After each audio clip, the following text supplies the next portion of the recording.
and welcome to another episode of Do Go On. My name is Dave Warnocky, and as always, I'm here with Jess Perkins. David, looking dashing as always. Thank you so much. Dashing Dave, I call him. That's right, I wear a tuxedo on these podcasts. At all times. I've never seen you in civilian clothing.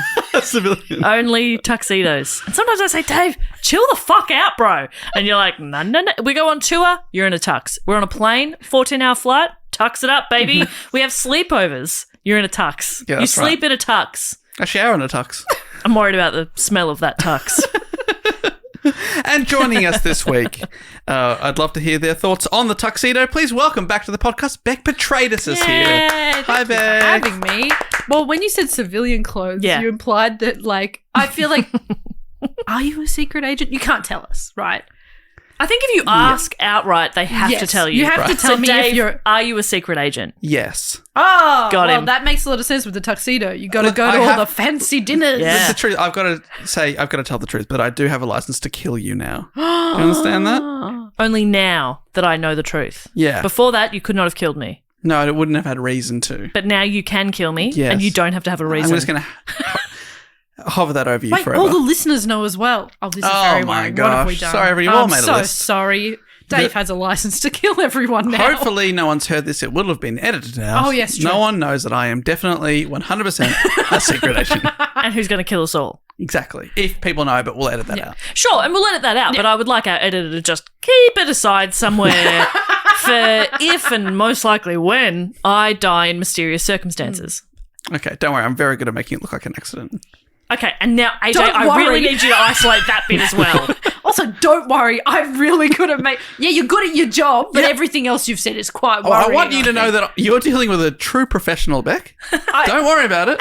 You're going to be killed by a true professional. I can tell because of the beautiful bow tie you're wearing. Exactly. This bow tie says, I never miss. Yeah, this bow tie says, I'm a secret person and you'll never guess what I'm doing. Wow. You're so secretive. I never... Exactly. Ooh, you blend in anywhere in your full tuxedo.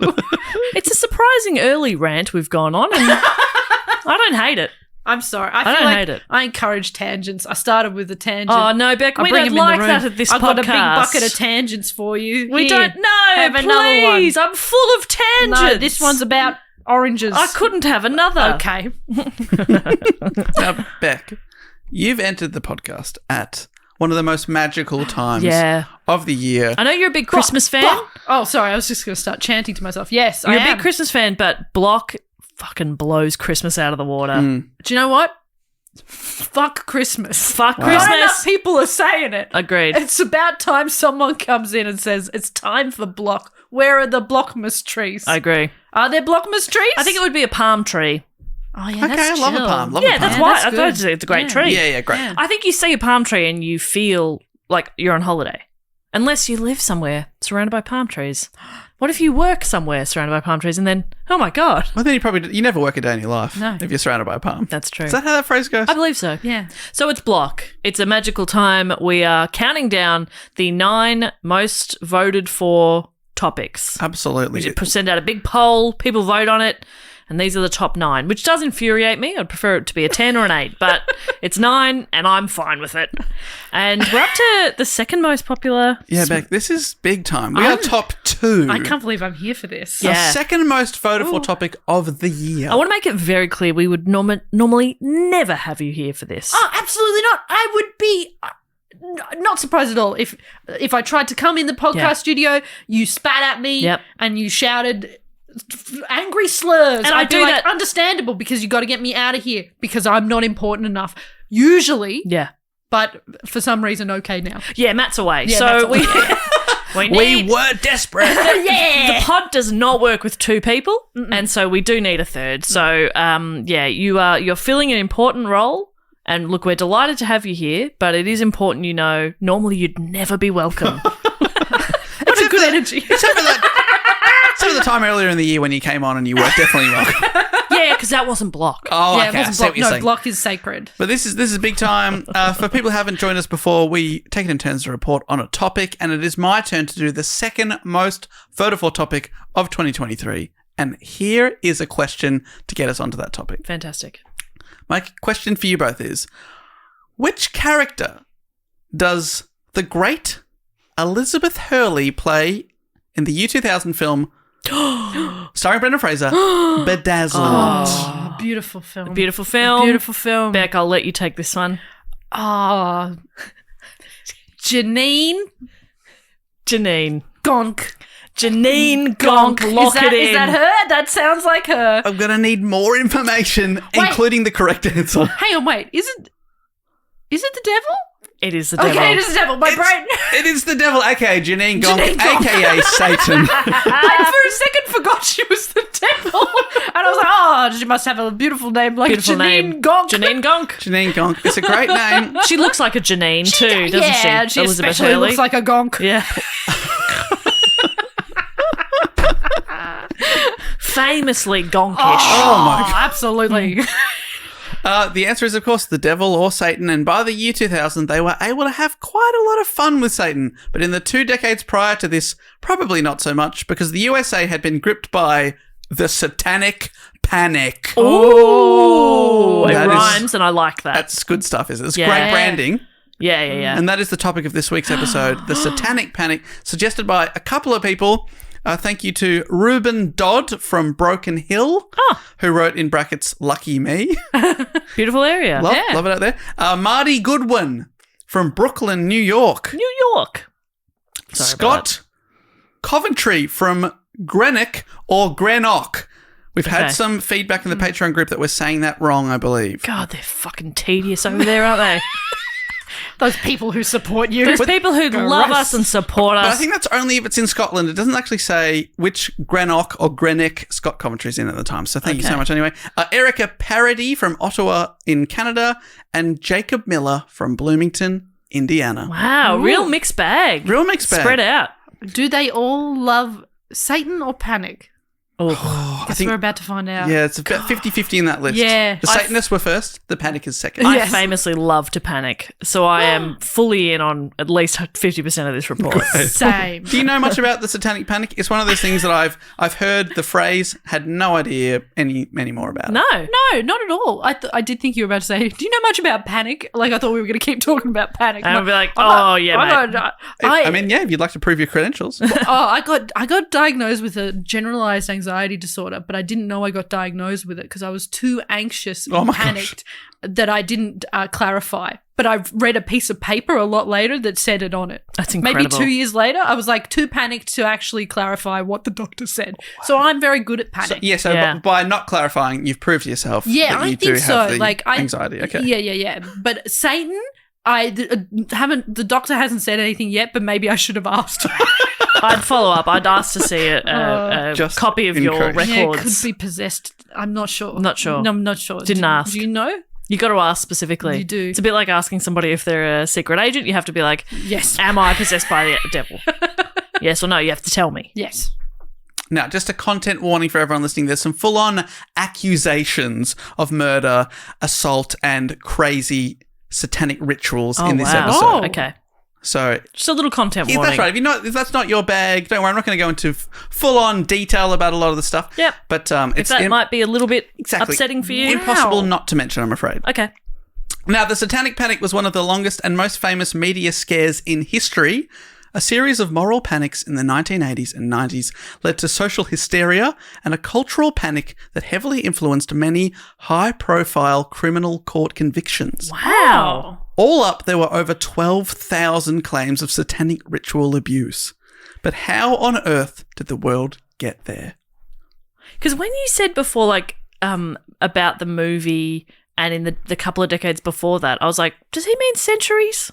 Like, it feels like something that would happen in like the 1700s, you know? Yes. Yeah. A lot of people did compare it to the hysteria around the Salem witch Yeah, trials. that's what I'm Yeah. thinking. But this is in Absolutely. the 80s and 90s. Yes. Of the 19s. Of the 19s. A time that we all lived through. That was a cool and normal way to ask. Yes. So are these 90s from the 19s? Or are we talking 18s? What sort of 80s are we talking about? 17, 19, That's so 20? And in my head, that is so recent. And if you say it isn't, I will get a satanic panic No. within Yeah, me. yeah. It's very It's recent. very If it's recent. within our lifetime, Yep. And in my life, I'm so young.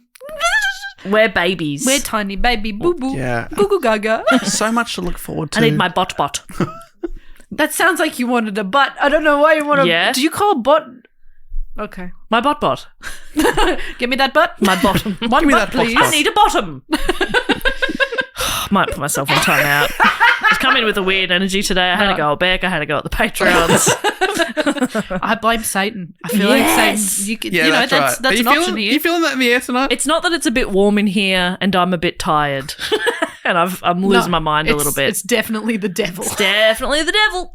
So how do we get here? Well, cults and the violence they were capable of, and Satanism had been heavily profiled in the media all the way back to the Manson family murders in the late 1960s. We've done a podcast on before.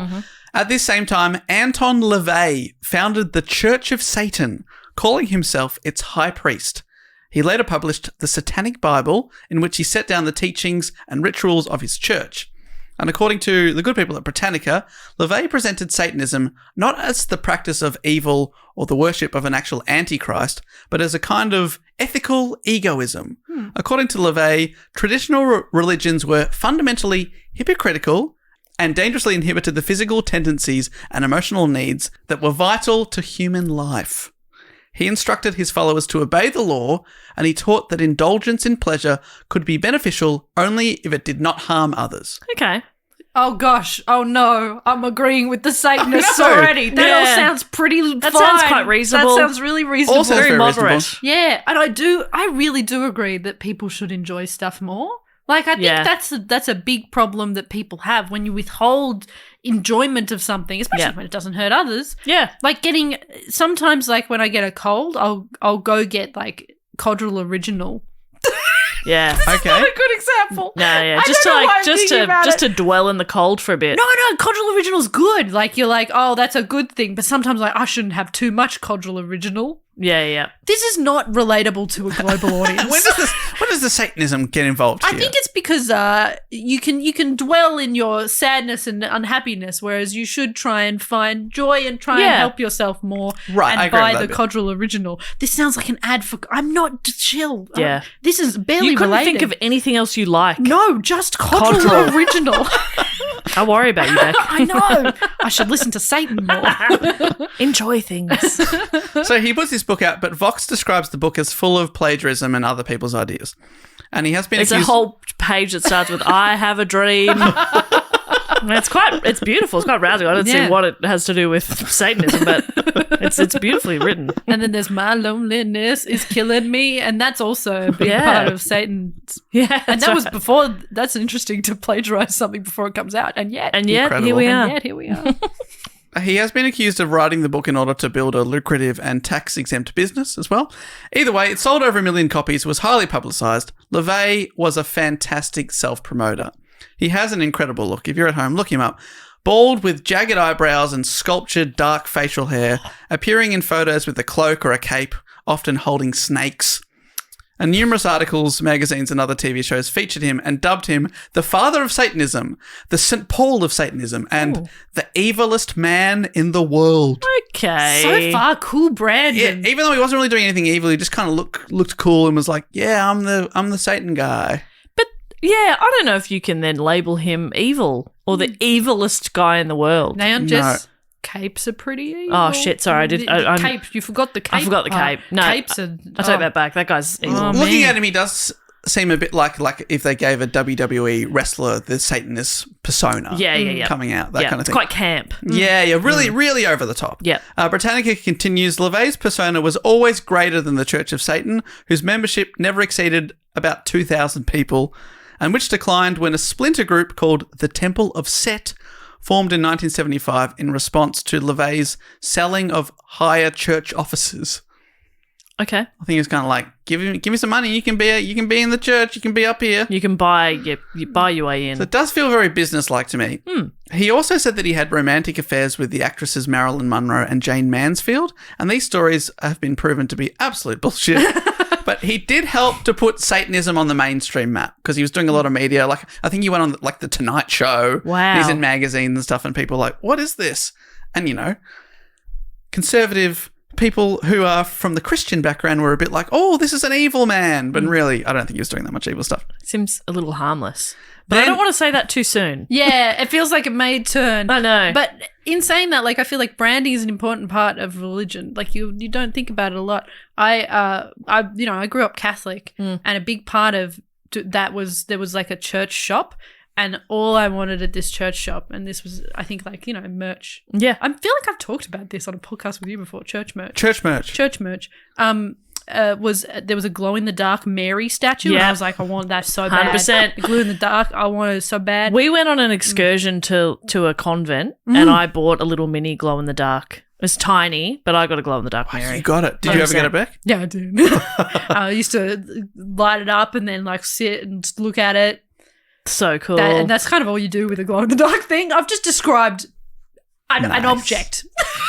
I got an object and I enjoyed that object. I'm glad you got it, because that's what life is all about, remember? Enjoy. Nice moments. Did you ever have a crucifix or a cross necklace? I had a lot of different necklaces. My dad loved a necklace. I was very excited to get one for like first communion or something. It was also the only type of jewelry you were allowed to wear to school, and I think that was a lot of the appeal as well. The cross it's a was Catholic exempt. school, so you could wear a crucifix. Did they ever say how big it could be? Could you have one? Mine was fucking in theory, huge. dragging on the ground. Yeah.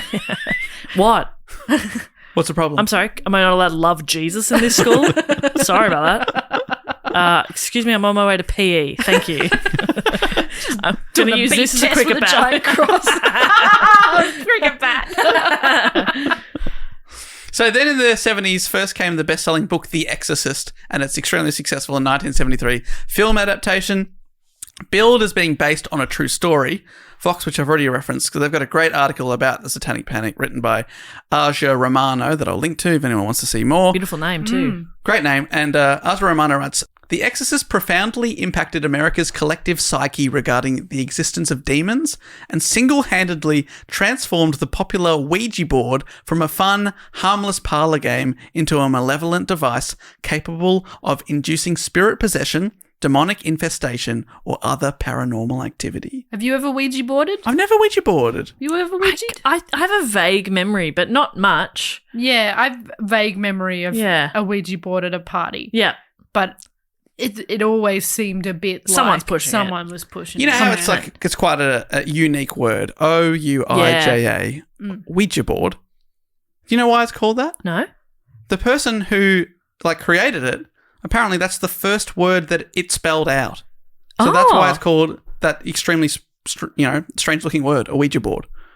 Huh. Isn't that amazing? That is. Yes, the but first it's word. It's also also not a word. no, and it feels like that person just wanted to call it that and went, oh, spooky. yeah. Oh, What should I call you? I mean, Yeah. it is a good name because it definitely wasn't trademarked. They went through everything else. They're Yeah. Hocus Pocus board. Can't call it spooky board. Spooky board. Scary board. Talk to ghost board. Oh, They're all taken. Also in the early 1970s came another best-selling book called Satan's Cellar, which was written by a man, intriguingly for me, named Mike Warnke. Whoa. Very close to mine, Warnke. So without my E, but very close to me. That's very close. I've never even met a Dave, Warnke. That's spookily close. Can you feel that? Warnke. In 1972, Satan's Cellar, Warnke writes about how he was orphaned as a child, where he was introduced into Satanism, where he participated in sexual orgies, alcoholism, and drug dealing, his rise in the ranks of Satanism to the level of high priest, presiding over satanic rituals including magical spells, summoning demons, ritual sex, and then... That's how I do it. It's a ritual. It's a ritual. Same time every week. Always wearing cloaks. Always in the same exact order. You like candles. Something spooky. It's a spooky sex. And the book also details how he found Jesus and became an evangelist. Oh, wow. What a roller coaster. It was a big seller in religious circles, putting him on the map as a preacher and also as a satanic expert throughout the 1980s. In the 90s, however, an investigation into Warnke by Christian magazine Cornerstone revealed all his claims to be completely made up. Wow. So even the Christian people were like, this doesn't sound right to us. So they did a big investigation. They also investigated John Todd, who claimed to be a former occultist who was born into a witchcraft family before also converting to Christianity. John Todd also made a variety of claims about witches, Satanists, and the Illuminati controlling people. And I actually read that John Todd and Mike Warnke didn't get along. And in one meeting between Todd and Warnke, the two had a backstage confrontation and Todd accused Warnke of stealing his testimony regarding the Illuminati. So even the conspiracy theories are like, no, it's a conspiracy that you stole my theory on the conspiracy. Wouldn't that just support your conspiracy No, theory? that's mine. You silly You're buggers. stealing it. You're part of them. You're part of them. Then you go like, yeah, then the thing. That's so funny. Yeah, but That's so funny it's more- for two conspiracy theorists to go, you're lying about the thing I'm saying. Yeah, mine's real. People should buy my book, not yours.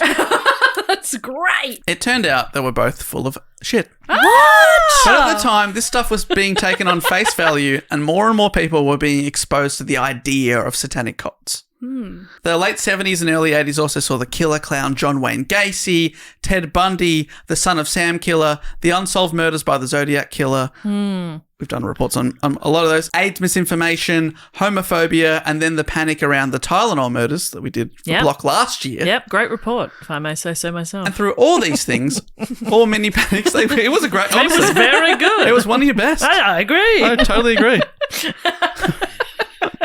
I thought for a second there you didn't do it. And I was like, that's a fun bit. No, I did. You did. It's one of few I remember. Yeah, great stuff. Yeah. But through all these things, there's all mini panics about all these things, and together, America was on edge. Both danger and evil seemed to be lurking around every corner. Throw in equally intriguing and terrifying satanic mysticism, some alarmist Christian preachers, and you've got the recipe for a perfect moral panic. Good soup. Delicious panicky soup. Ooh, Grab a Those bowl. are all the ingredients you need. needs a little less morals. But the thing... I don't know. I couldn't think of any other word he'd said. That's funny. That's funny. I'm trying. Morals are gross. I get it. You don't want to Less morals in my soup. But the thing that arguably made the whole thing boil over and explode in the public's consciousness... soup. Sorry, I'm so sorry. Nah, this is all checking out. I also think Evan put a soup. My partner Evan put a soup in the microwave yesterday. No cover. This is not to do with this. Evan, Oh, what are you dear. doing, mate? Isn't that hectic? He was like, "Oh no, this is fine." I was like, "That's a hectic. That's risky. thing. Unless That's you're doing so that 10 hectic. seconds at a time, you're a fool. Yeah. Evan's one of the smartest people I've ever met in my entire life. And then sometimes there's gaps in his knowledge like that. And I'm like, how the fuck have you gotten here? That's so funny. happened? Out of all the electrical items on Earth, the one thing I'm better at Evan at is microwave. Got him. And you don't even have a microwave. I don't even have Oh one. my gosh, Yeah. an expert regardless. Wow. Anyway, did they put the panicky soup in the microwave No, but without they a cover? put it into a spooky cauldron. Ooh. A broth. Okay, no, I'm getting too spooked now. Sorry, we got to pull it back. I can't handle that. Double bubble. Oh no! It's in a spooky Tupperware container for later. I can handle that. Okay, good. The thing that made it boil over wasn't a microwave. Okay. It wasn't a cauldron. Okay. The thing that made it explode in the public's consciousness was the 1980 publication of a book called Michelle Remembers. Oh my god, that is spooky. Remember this? Remember this? No. No. We weren't alive. Rebecca We're very forgot. young. Yeah, no. I feel like that's a spooky name. That's a great name for Michelle a book. Yeah, Remembers. because you instantly go, Remembers. remembers what? Yeah. What are you talking about? Yeah. So it was written by Canadian psychiatrist Lawrence Pazder and his psychiatric patient and later wife, Okay. Oh no. Ethically murky. Yeah. Michelle Smith. There's not enough morals in that soup.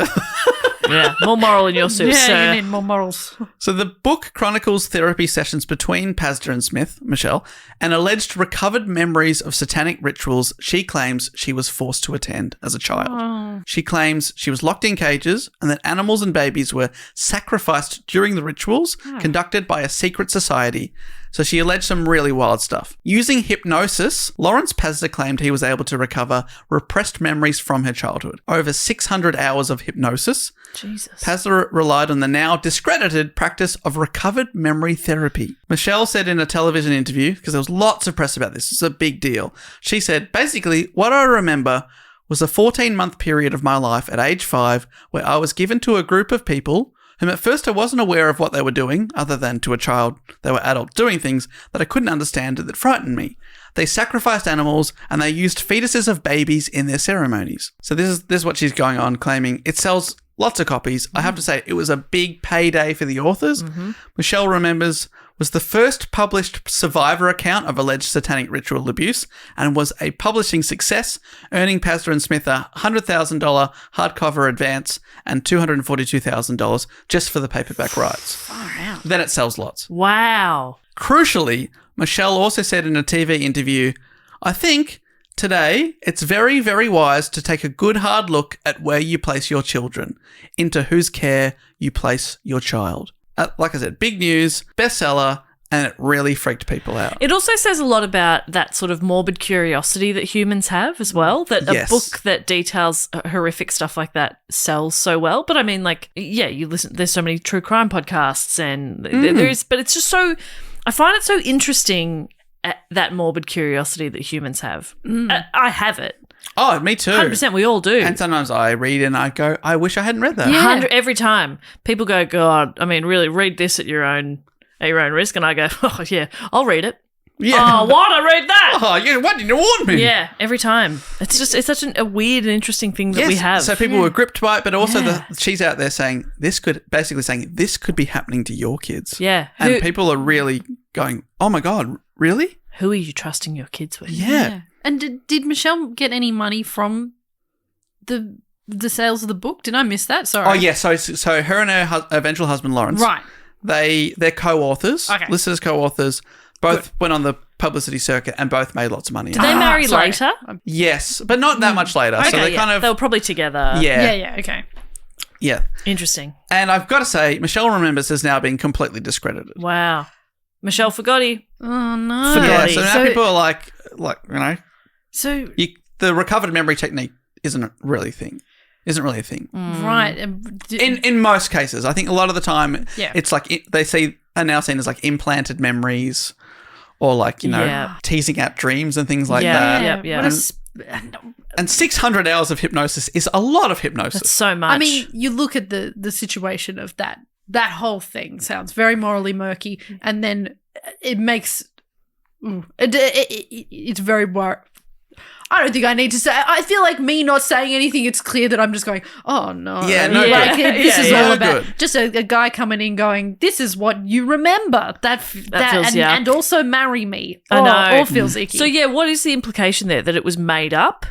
That it just wasn't true? Yeah, that it was none implanted? None of that or- stuff ever happened because there's been lots of investigations into Right. like her childhood and things like that. Her, you know, siblings being like, "What are you talking about?" Wow. Like, no evidence of it. Her parents, who are very Christian people, were like, "What?" It's so interesting that people would do stuff like that if it is sort of coming from a bullshit place and not thinking about the fact that you have parents and siblings and evidence of your life at that time. But it does also, and this is, you know, I'm casting aspersions, but it does feel a bit like, you know, you have someone who is in what sounds like an unhealthy relationship, Yeah. I would say. And sometimes that can make you think, oh, you can get manipulated to Yeah. think that their truth is better than the truth of your family. Yeah, Like, that's it right, kind of yeah. sounds like it might be a sort of controlling relationship. Well, I know my parents have pictures of me at that time, but they're fake. Stuff like that, yeah. Stuff like that. That's Who very knows? worrying. Interesting. But the book really helped kick off the Satanic Panic of the 80s and then into the 90s. Great. Part of that panic is the daycare sexual abuse hysteria that started in the 1980s. And as you can probably tell from that, not super funny topic. No.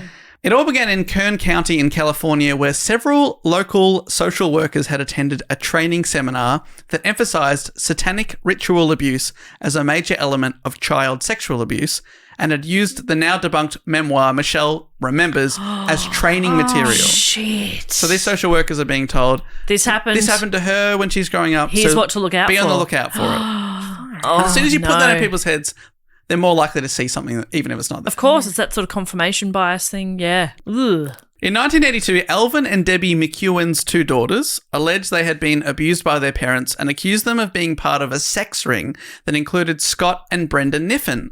The Niffin's two sons also claimed to have been abused and made claims of being involved in satanic rituals. Both couples, the McEwens and the Niffins, were convicted in 1984 and given a combined sentence of more than 1,000 years in prison. Whoa. And from here, 6 similar cases occurred throughout Kern County. More than 24 men and women were arrested and served decades-long sentences for abusing children. But the truth is, none of it ever happened. That's so terrible. Oh, my God. To kick it off, Alvin and Debbie McEwen's 2 daughters were coached by their step-grandmother, Mary Ann Barber, who, according to the National Registry of Exonerations, Mary began to believe that the McEwens had also abused their daughters and that the girls were not safe in their parents' home. The National Registry goes on. In most of these exonerations, the children who had testified they'd been abused recanted their testimony. In all of the exonerations, there was evidence that the complaining witnesses, some as young as 4 years old, had been coerced or persuaded by the authorities to make false accusations. What the fuck? That's awful. That's just terrible. Yes, I believe I think that their step-grandmother, Mary Ann Barber, also had some severe mental issues. Wow. She was undergoing psychosis. Yeah, okay. And was very scared of her kid and the partner around their grandchildren, and she was just feeding them stuff that just didn't happen. Whoa. It is worrying when you do look at things that are made in pop culture. People will make something really kind of and not think about the implications of what it might do to wider society. I feel like the people who made the Michelle Remembers book were not considering that this could kick off. No, How could you think that? No. I mean, in saying that, it's not necessarily the fault of the person making the thing that it's interpreted by someone, but it is interesting how things get interpreted by people in ways that you wouldn't expect. Yep. Absolutely wild. Yeah. So scary. And the ripple effect of it is so full on and scary. This is like only the first little ripple. It's going to Wow. absolutely explode. This it's wild. One boy, Brandon, who grew up without his parents, Scott and Brendan Niffin, who I mentioned, because they were sentenced to prison for gruesome crimes he and his younger brother described on the witness stand when they were very young. He later, after recanting, said he only repeated what he heard during weeks of group therapy and had no inkling his false statements would mean he would be separated from his family and assigned to live in foster homes for nearly a decade. Wow. It's just the impact one little moment can have. Yeah, because you're 4 years old, you're like, I don't know, like people are repeating stories and you're like, yeah, you know. Because you're 4. 4. You don't understand anything. You don't understand consequences at that stage. It wasn't until 1996 that the convictions of the 2 couples were overturned and they were released. Over time, 20 of the defendants who were sentenced to prison were exonerated, the earliest in 1991 and the latest in 2008. Holy That is shit. very late. Oh. Part of the problem was the district attorney in Kern County in California from 1983 to 2010 was Ed Yeagles. To quote from Wiki, I don't know why Yeagles is fun. it's a fun name, but he's not a fun guy because Wiki says during this time he prosecuted some notorious cases of wrongful convictions and engaged in what is now acknowledged widely to have been a pattern of prosecutorial misconduct in which he convicted innocent people of abusing children. He created a task force to investigate sex crimes against children, and all those people were charged without any physical evidence. Perfect. Oh, okay. He gets results, even though they were all wrong. He gets bad results. Finally, from his wiki page, he was unapologetic about the false convictions in the 80s and was re-elected 6 times as district attorney before announcing his retirement in 2009. Fuck. America. Yeah. I know it's not your fault, America. But oh my word. And it cost him a fortune too. The county had to pay millions in compensation to those that were wrongfully convicted and wrongfully jailed. Yeah. For sometimes, for like decades. And you think about the long-term mental impacts of that as well, and the impacts on those families and their relationships. Yes. Not first and foremost, but like just one factor is those kids don't really know those parents very well. The parents went to prison because of the children, not their fault. No. Wild. And Horrendous. that kid who grew up to be Brandon and said... and was at birth as well. Brandon, but grew up to be, adult Yes, Brandon, interviewed saying, I think he said in the interview, like, we've worked past it now, but it was a lot. Of course it To was. work past, Yeah. Absolutely. So That much my parents therapy. went to jail for over nearly a decade because of what I said. Yeah. I think this is important too when you think about these things, because sometimes you'll talk about a certain event happening or a true crime happening. I do a lot of on the side true crime podcast editing, and to hear from victims of things and the impact that it has makes you realize like one terrible thing is not just a terrible thing. It's like you're saying, it's this ripple effect that impacts everyone around you, your relationships, the relationships of the next generation as well. And like, oh man, you're not out of prison and fine. No, absolutely something not. absolutely horrendous happened to you and you served time for something you didn't do. Years. A horrendous thing you were accused of. And the whole time you're there thinking, I didn't do this. Yeah. And the judge to just be completely, that's terrible as well. It's bad stuff. And unfortunately at the time, the Kern County abuse case started what is known as the daycare sexual abuse hysteria of the 80s. There are many, many, many examples of this. Many that could be their own reports. There's a lot of info out there. But a very famous case is the McMartin preschool case. In late 1983, so not long after this, the McMartin family, owners of a Californian preschool, as well as a McMartin teacher called Ray Buckley, were accused by a parent of molesting children under their care. I have read that the parent was later diagnosed with and hospitalized for acute paranoid schizophrenia. But the accusation came and the police sent a full-on letter to the parents of the 200 other children enrolled at the preschool. Like, it's. I'm not going to read all of it because some of it's like, oh my God, you can't write that in a letter and not expect people to absolutely lose their minds. It says, Dear parent, this department is conducting a criminal investigation involving child molestation. Ray Buckley, an employee of the Virginia McMartin's preschool, was arrested on September 7th by this department. Records indicate that your child has or is currently a student at the preschool. Don't send this in a letter. We are asking your assistance in the continuing investigation. Please question your child if he or she has been witness to any crime or he or she has been a victim. And then it goes on to describe some of the extreme things that Ray's been accused of and ask them to ask their child if they've ever seen another child get tied up by Ray. Jesus. Now, obviously, this really freaks out parents. Of course. And Susan Moran, who's a criminal defense attorney and professor at Case Western University's School of Law, told A&E True Crime, she said, when you send a letter out like that, naming the alleged individual, you're already tainting that investigation. Exactly right. Yeah. These parents are ill-equipped with the proper questioning methods, and now you're going to have corrupt responses. Of course. And also, that's a phone call. That's a visit. That's something more than a letter. A letter feels like a very legal thing that they've done. They've done that so that they can go, we sent this letter. Here's this proof. Yeah. They needed to go speak to people. 200 letters and then 200 letters that are so – there's no way anything that comes of that can be trustworthy. Yeah, and they're all, 2, 3, and 4 years old. So, what are you going to get out of them? Yeah. Oh, terrible. Terrible. Several hundred children were then interviewed by the Children's Institute International, a Los Angeles-based abuse therapy clinic run by Key McFarlane. The interviewing techniques used during investigations of the allegations were highly suggestive and invited children to pretend or speculate about supposed events. Later research demonstrated that the methods of questioning used on the children were extremely suggestive, leading to false accusations and could have led to false memory syndrome. Wiki writes, Michael P. Maloney, a clinical psychologist and professor of psychiatry, reviewed videotapes of the children's interviews. Maloney, testifying as an expert witness on interviewing children, was highly critical of the techniques used, referring to them as improper, coercive, directive, problematic, and adult-directed in a way that forces children to follow a rigid script. He concluded that many of the kids' statements in the interviews were generated by the examiner. Yeah.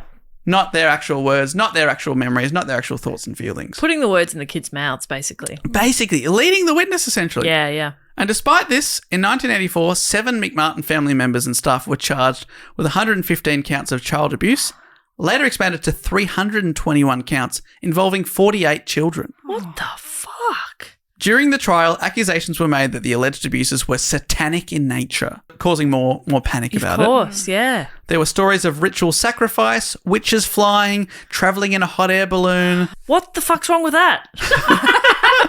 What's wrong with the hot air balloon? The last one didn't seem like a fit with that. The spookiest mode of transport. And so, sorry, you've got a 3-year-old going, and then we went in a hot air balloon. Exactly. And then there was a witch there. And it's like, okay, I'm writing all They're of this writing down. down. Tell me more. Tell me more. Oh my Also, God, this kid's got all the goss. Surely a hot air balloon is a very easy thing to investigate. Was there a hot air balloon? Yes. Easy thing to spot. Well, that was like, Michelle remembers, like, in one of her things that she remembers is that she was like taken on a plane, which she'd never been on before, taken on a plane, flown to Mexico. Sure. And then flown, like, for the satanic rituals, then flown back to be back at home by the time her parents got home. That makes sense. You can do that. Easy. And people were like, that can't happen. If you're a Kardashian. They fly a lot. They fly too They much. fly private. Yeah, man, you they got to fly charter a private jet. and they go stay in nice places. But you're right. It's unrelated. They vacation in a different way to us. They do. But these kids are sort of just riffing stuff and they're writing it all down. And this shows you how ridiculous it was. When shown a series of photographs by Danny Davis, who was the McMartins' lawyer, one child identified actor Chuck Norris as one of the abusers. And they were still like, see? Got him. And they arrested Chuck. No, they didn't get him, but they're still like, yeah, they got that bit wrong, but still, these 7 got to go to jail. Some children spoke of tunnels under the preschool used for the ceremonies. Several excavations proved these did not exist. They did excavations. Yeah, because the case lasted 7 years. Oh, my God. It resulted in no convictions and all charges were dropped in 1990. Whoa. But by the case's end, it had become the longest and most expensive series of criminal trials in American history. That has ruined that business as well. Oh, yeah. Well, Ray Buckley had been in jail whilst on trial for 5 years by this point. And he didn't do anything wrong. Didn't do anything. Never convicted. He worked at a daycare. Yeah. That is what he did wrong. 5 years of his life gone. That's fucking crazy. And like so much media drama, so many dollars spent on the most expensive trial America's ever done. And then even when they're cleared, that business has to close. Or it's probably been closed for ages, but they can't. Yeah, I think the building ended up being demolished. It has to be. Oh, my gosh. It has to be, because how can they then go, okay, well, we're all cleared. Yeah, Bring your children back. Come back on Monday. Nobody's going to do that. Even if you're cleared, nobody's going to do that. It's going to take years. That is awful and insane. So charges dropped in 1990, but at the time, in the mid to late 80s, it's front page news. In the aftermath of the charges and the publicity that surrounded them, including all the stories of satanic rituals and witches and all sorts of things, more than Hot air balloons. You left off the hot air balloons. Yeah, the hot air balloons, the spookiest mode of transport. Yeah. After this, more than 100 other preschools faced similar accusations. Get fucked. Oh, So it was my gosh. just spread like wildfire across the country. I've never heard of any of this. This is wild. So wild. So many people's lives ruined forever. The organisation Believe the Children was formed to promote the theory of ritual satanic abuse happening across the nation, What the fuck? particularly in preschools and similar facilities. Can I ask, was Believe the Children run by religious people? It feels Yes, religious. I believe so. Yes, Yeah. sort It of does feel a bit religious. heavily conservative people. Yeah, it does feel like it's a fear-based thing. I mean, Believe the Children is such a good message. You should do that. Yeah. But to be co-opted in order to spread fear about something is I hate that so much. Believe the Children specifically about this one thing. Yeah, about Satanism. Yeah, that we really want to Yeah, when they get say more that, children when they to say it talk didn't happen, about. just ask them about it in a different way. Yeah. Because Then of they'll course they'll say, no, everything's fine and I really like my childcare, but you got to dig. You got to guide them a little. Yeah, and even when you dig and they find no tunnels under there, they've somehow covered up the tunnels. Yeah. The tunnels were there. And we will find the tunnels. Oh my gosh. So it happened at so many preschools, and I can't go into all of them, of course, but The Cut has an article written by Eric Vance that writes, in March 1988, residents of the small town of Stuart, Florida were gripped by what can only be described as mass hysteria. Law enforcement officers had discovered a secret satanic cult being run out of the local Montessori preschool. I can't believe we don't have Matt Stewart here to answer for Stuart, Florida. Yeah. It feels like he would be an expert. In this, He would would quickly know more point out about that this. they're spelt the more evil way, Stuart. Yeah. Oh no, that is Nothing to do with his clan. I'm sorry, I didn't hear the U.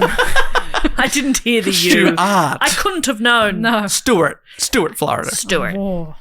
Water. And the difference with these ones is the accusations came a decade later, and the former preschool students and kids who are still only 12 or 13 were now able to uncover so-called buried memories of abuse through hours of interviews with law enforcement officers and hypno sessions with psychologists.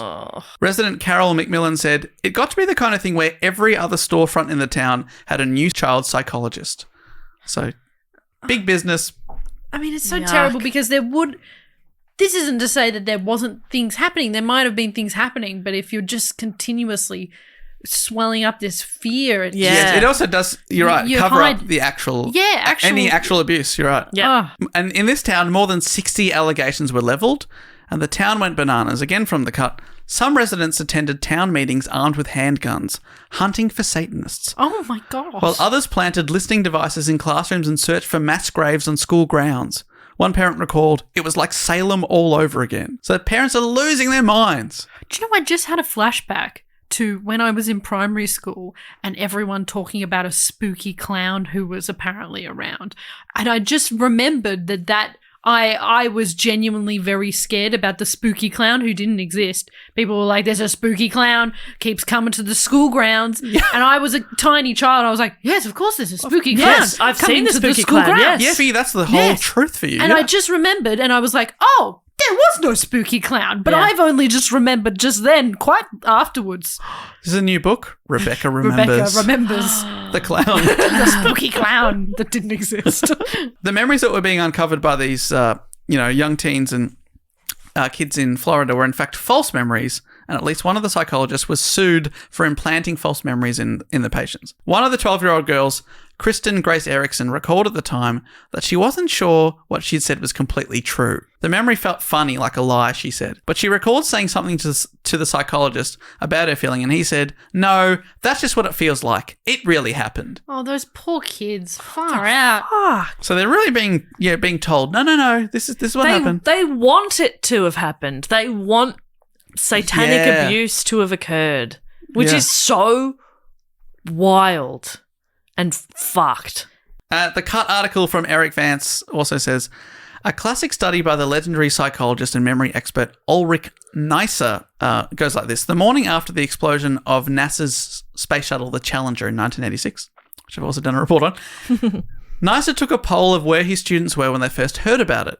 Almost 3 years later, he ran the poll again, and almost all the answers had changed in some way. Oh. Several people had even placed themselves in totally different circumstances. I was actually on the moon. I was on board. I was on board. I'm I the survived. survivor. And then when they were told about it, they refused to believe the accounts they'd written down almost 3 years earlier. Yeah. Wow. They're like, no. What I'm remembering now is the truth. Memory is very unreliable, is what I've learned from Dr. Carl. I also learned it recently. I got From Dr. Carl? I asked Dr. Carl about it, Yeah. and then I forgot. Yeah. Oh, what? What? I got for my birthday. I got a Pokedex Oh, yes. Yep. that I had as a kid. Yep. And I remembered that it got taken from me at school. Oh. And then someone asked, they were like, oh, who took it? And then I was like, oh, I think it was these people, but maybe I just lost it. Like, and then I had to think about it. I'm like, there is no way to check this either. Yeah. Back in the old days, there's no way to, like, you don't have phone, you don't have. Yeah. Nowadays, it's a lot easier to try and fact check where you were Yeah. and get some information because there's like a digital footprint. But back Yes. then, there's no digital footprint. There's no way of checking anything. But anyway, I got a Pokedex, and look, it's And a that happy rules. ending. And no one's stolen it. Not yet. Oh, now I'm not looking at it now. Where is it? Where is it, Where's Rebecca? my Pokedex? Could be. Remember. Remember. Yeah. So isn't it interesting though that to be so stubborn when like I've literally got a transcript of what you said 3 years ago, and they're like, no, that's wrong. Wait, so that they were even wrong with that? Oh, I missed this. No. So they said this, that, on the day of the Challenger, they said I was here.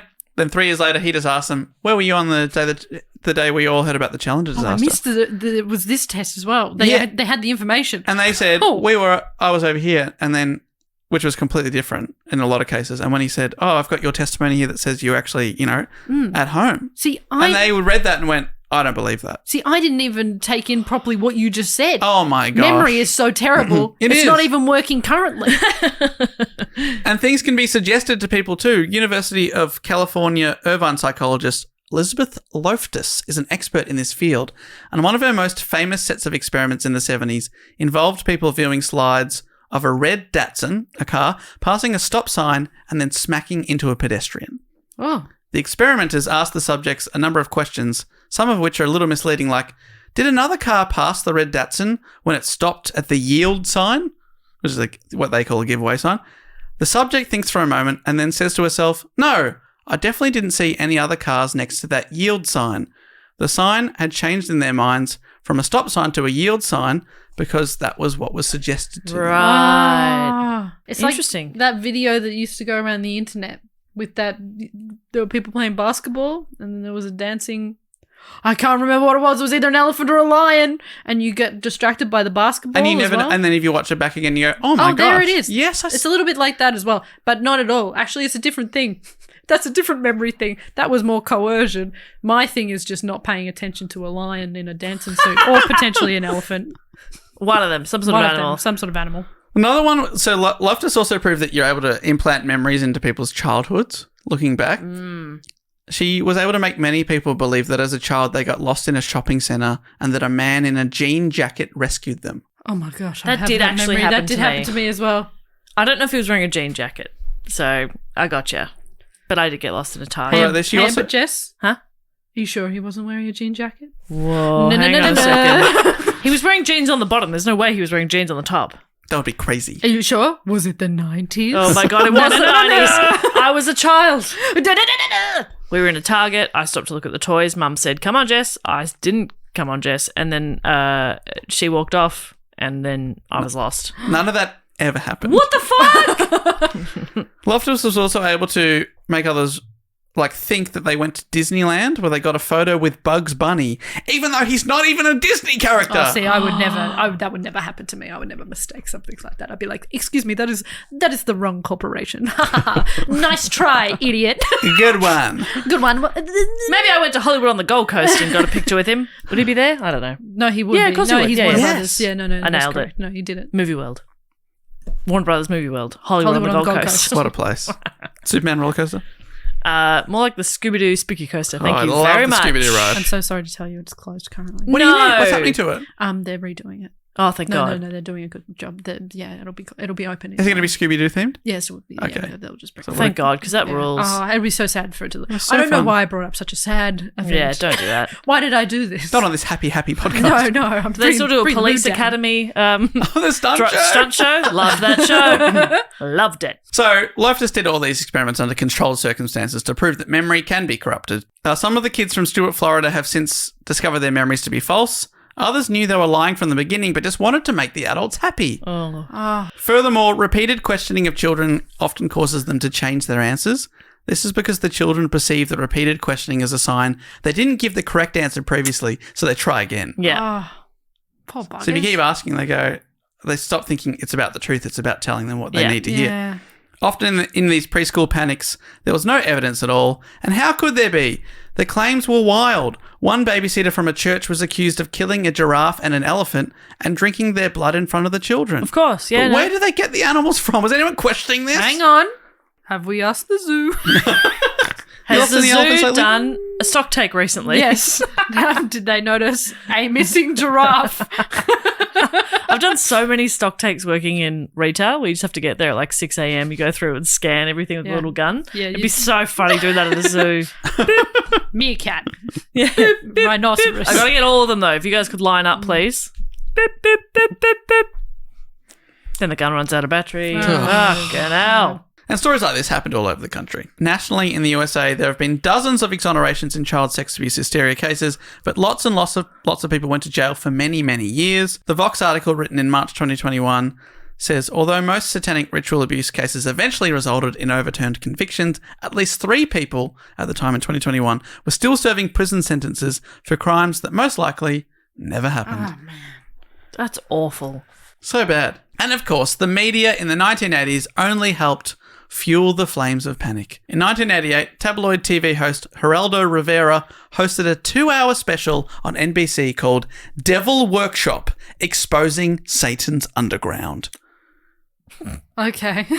And it's on YouTube, you can watch it. I feel like to see that mustache saying such wonderful things, what a good time. Also, Satan's underground is that's just hell, right? Yeah, that's just where Satan lives. Yeah, But maybe that's where he lives. It's the underground below hell. Like Satan's basement. Oh, cool. Satan's basement's what I call my ass. Yes! Wow. Don't know why that I happened. got a standing ovation for that. You really get standing ovations on pods. I know, and that's why I had to announce it because nobody would know. Yeah, you got it. Well deserved. Thank you so much. Wonderful riff. So the show, I watched a bit of it. In the show, he crosses to a young man on death row who claims the devil made him commit the murder, as well as numerous religious experts, so-called followers of Satanism, and Ozzy Osbourne. Of course. I feel like Ozzy also Was he big into Satan? I guess No, he so kind of used Satan branding. Yeah, he's asked about the link between metal music and Satanism, and Ozzy, he's like, I never started making music to freak people out. Like, Shut up! It's so great. But Rivera says quite dramatically, the very young and impressionable should definitely not be watching this program tonight. This is not a Halloween fable. Get them away from the TV during the next report. I'm begging you, please, get them out of the room or change the station. I mean, I feel like that warning could go to everyone because it seems like old people and young people are taking these. Old people probably using it and then using the criminal justice system. So that's all probably bad. Yes. Yeah. Okay, good explanation. She nailed it. That one really. They got away from They me. got away from me. I was like, oh no, the mouth is still going, but the head has nothing The left. brain's going. Do, do, do, do, do, do. And he says some wild stuff in here. He says, estimates are that there are over 1 million Satanists in this country. The majority of them are linked in a highly organised, very secretive network. From small towns to large cities, they have attracted police and FBI attention to their satanic ritual child abuse. The odds are this is happening in your town. Oh, all of those beautiful journalistic statements that are so vague. So vague. No, there's definitely no sources for these. And when he's talking to people, he's actually quite good at cutting people off. So, like, because it's the 80s and there's, like, you know, there's a bunch of people on satellite links on different TVs and they start saying, like, one sentence and he goes, oh, stop you right there. We got to move on now too. And he's really good at stopping it, but it also means that nothing is ever actually said. Yeah. I get frustrated watching shows today with panel discussions where they stop Yeah, people. I'll stop you there. Have like one less person and then continue the Yeah. conversation. And have a conversation. Yeah. It was a huge rating success and was seen in 19.8 million homes, which was that's too many. 1/3 of the number that were watching TV that night. And and a million of those were Satanists. Yeah. So they were just tuning in going, oh, all right. I love this is this. what's We happening. made the big time. He's talking about me. Wow, what the They got the heck? popcorn out. Having a great time. It was the highest rating, quote-unquote, documentary to air until that point. Quote-unquote documentary is very fitting. But between his special and 1995, hundreds of other documentaries like it aired on every major network. Because it was, you know, they're like, shit, a lot of people are watching this. We better make some. Yeah. In 1989, Oprah featured Michelle Smith from Michelle Remembers and another woman, Laurel Rose Wilson, another author of a satanic ritual abuse survivor memoir, on her program, warning millions of her viewers about the danger that satanic cults pose to their children. Even Oprah was in on it. Well, Come on, Oprah. In saying that, Oprah, like, I feel like we all remember the Cars, but a lot of us don't remember that was a talk show that aired, was it every day? Like, the amount of stuff you would have to put on. She had to fill some gaps. I feel like I'm worried to look back on Oprah. Yeah. And Oprah's impact on people. What sort of books was she promoting in that club? Yeah. Satan books. Satan books. Michelle Remembers. But genuinely, that's a very she shouldn't have done that. No. All of these things, you just look at it and you go, it makes me sad about journalism Yeah. and media literacy. Yeah, but the people were absolutely swept up in it. In February of 1989, the St. Louis Post-Dispatch followed the example of other news outlets and launched a 2-part expose on the supposedly growing satanic threat. According to self-styled authorities on cults interviewed by the paper, devil worshippers perform 50,000 human sacrifices a year nationwide, which is more than double the reported murders per year in the USA. But they explained that by writing, the murders are not recorded because the bodies are never found. And the bodies are not found because they are mutilated, the blood drained, and any remains not used for ritual purposes are burned. Oh, that sounds like very factual information. Yeah, even though Yeah. you think that 50,000 people going missing and dying every year. Yeah. You think more people would be talking about that bit? People might realize That'd that. come up. I think, I think 50,000 people missing, at least one of them's got a friend who's like, where's Sharon? Where is Where'd she go? You know? Sharon! Sharon! It's Ozzy Osbourne. Everyone just goes, Go back again. Okay, so when we had Foxtel growing up Oh. and we had MTV. Oh, hello, rich person. yeah. Sorry. Dad got a deal. good work. I would watch bits of the Osbournes, but the strongest memory I have Is Ozzy Osbourne struggling? He had like one of those like tablet remote things that did the blinds, the TV, Yes. everything. He's trying to turn the TV on. He's accidentally putting the blinds down, and he's getting so frazzled by it, and he just goes, "Sharon!" And that's what plays in my head. Anytime somebody mentions Ozzy Osbourne, I just see a doddery old man with a tablet. Also, the way you've just said that has just, I feel like I am Ozzy Osbourne. The other day I went to get a remote out of the drawer. I thought it was for the TV, it was for the Roomba. And I was like, Why isn't it working? Sharon! Everyone needs a Sharon. Yeah. Everyone does. Everyone needs a Sharon. Wow, that's nice. That's lovely. I hope to one day be someone's Sharon. Sharon! But I'm the Aussie. I can't be somebody else's Sharon. The Satanic Panic also extended to popular culture like Dungeons and Dragons, which I did a full episode on for Block 2019, episode 206 if you want to listen to that. I don't want to go over fully again, but Dr. Gary North, a Christian economist, described it as a recruiting tool for Satan. I can't believe It's so funny when you see any Dungeons and Dragons game to think that Satan would be involved and not like instead like be very suspicious about, you know, the people running Cheetos or something. Like, I don't know. Feels like it's more like a ring for soft drink and chip companies. That's for Mountain Dew. Yeah. Oh, Yeah. look at what they're doing. Keeping kids inside, eating snacks, Yeah. pretending to be a bard. Tipper Gore. Tipper. Tipper Gore, Tipper Gore. who was married to Al Gore. Oh, What? Tipper. The vice president.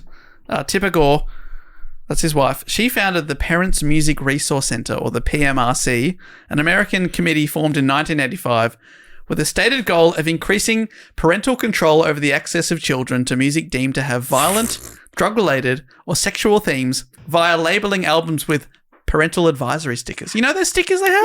Yeah. And they She's are responsible. Cool. They're fucking cool. Whenever Yeah. I saw one of them, I was like, a naughty CD for There's her. lots of there's articles about it totally backfiring. Yeah. And people and CDs selling more after Yeah. the sticker went on it because kids are like, oh, naughty. I got Tenacious D's tribute as a single. I was Holy like, ooh, shit. a naughty single for Rebecca. and is that And it's like, how is that is a that naughty because song? it has Satan? And we Trying to said remember. nay. I think it had some We are but B-side. men. Rock! That's Yeah. very spooky. Yeah, ooh, but yeah, be you angels. That bit because they're doing an Yeah. impression of Satan. It needs one probably Probably. because in 1985 the PMRC released a list called the Filthy 15. Oh, that's a list you want on. I want to be number one on the Filthy 15. Of course How do you I do. get on there? How fucking stupid are you? I know they thought that this is a way of stopping it. A list of 15 songs they deemed the most offensive music at the time. Prince, Madonna, Gross. Cindy Lauper. Oh my God, awful. Disgusting. We're on there with songs' lyrical content being listed as sexual. 'Cause they Like had- a virgin? I don't think it was It's the quite opposite of sex. Yeah, true. promoting How virginity. dare you promote never having sex? Because what it is, it was like name of song, name of artist, and reason for it being on the 15, and Yeah. they were sexual content. But 2 songs were listed because their lyrics were about the occult. Oh my God. They had English metal band Venom and their song Possessed, Oh, okay. taken from their album Welcome to Hell. It sounds like it was about love, though, right? It's like, I'm possessed with being in love. I know the song very well. Listen to me. I I got the devil in me, and I need to kiss you with my tongue. And your permission. That's the bridge. And it was like harmonized kissing. It was Yeah, it's beautiful. actually really impressive. Yeah, I liked it. I've got a couple of lyrics here, ones you didn't quite get to. Oh, yet, okay, but some yeah. of the lyrics After the include bridge. Yeah, after that. I drink the vomit of the priests, make love with the dying whore, Satan as my master incarnate, hell, praise to the unholy host. Now that's a romantic song if ever I've heard And one. then 2 minutes of And it's 2 minutes. You're listening and you go, 2 minutes, that's too long. It's just right. When you listen to the song, it's Yeah. just right. that was one of the songs on the 15. The other one of the Filthy 15 is a Danish metal band, Merciful Fate, and their song Into the Coven. Lyrics include, come, come into my coven and become Lucifer's child. Do you know what? I don't like. There's too much cum in that. Yeah. Come, Into my coven. coven. But Come, yeah, nah. Too much. I want to go to Kinda one of their cum. shows because the band used human bones as props on stage and blew up a nun dummy. as part of the concert. I don't want to go to No, that show. I'm okay, actually. Off you go. Blowing up I'm a busy nun that dummy night. is pretty funny. I know, I'm going to go to Taylor Swift instead, I reckon. Yeah. Well, she Yeah. blows up multiple Is there dummies. like human remains everywhere?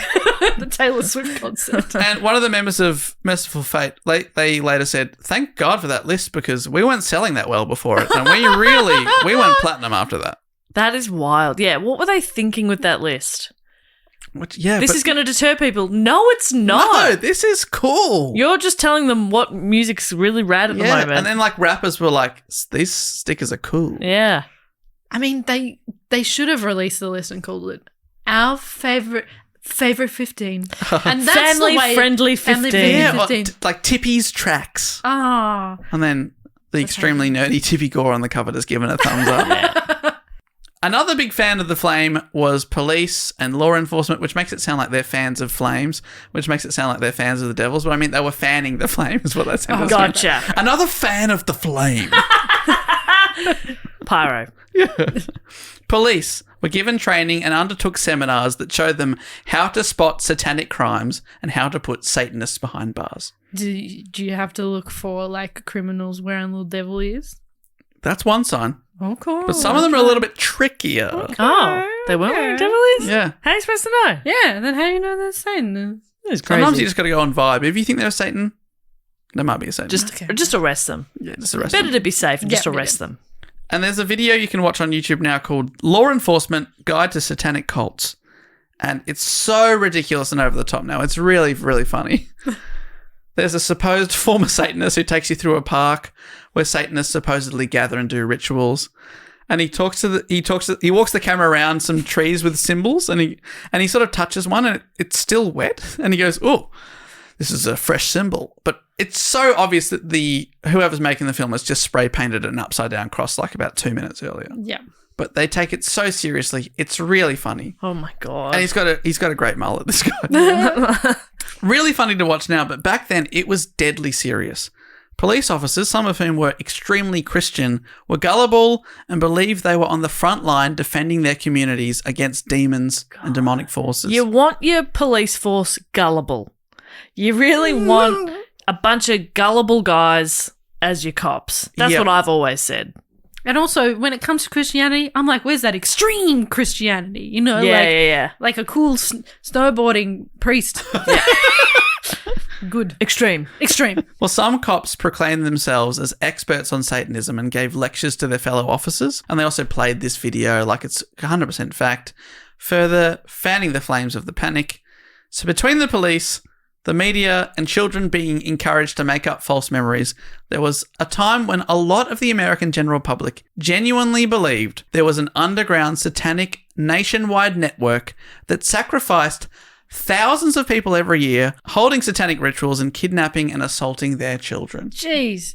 I mean, I'm acting all high and mighty in this situation, but I know that there are things in the past that I've also been told by the media and gone, oh yeah, that's definitely something as well. Yeah. You know, where something will spread and you're just like, you take it as fact until Coney 2012. Coney 2012. Oh, wow. Were we all swept up in getting Yeah. wristbands? Yep, sticker packs. Oh, we all needed to do something. I mean, what a strange time. Do you Yep. remember that they took an hour out of the day the project aired? The project did a full Coney on 2012 that day. special. So Absolutely amazing. And now you look Yeah. back and you laugh at it. Like, you know, we all. It's the same with this, but at the time, the people. I know it's so funny, but people like this, you get swept up in this stuff. Sometimes. Yeah.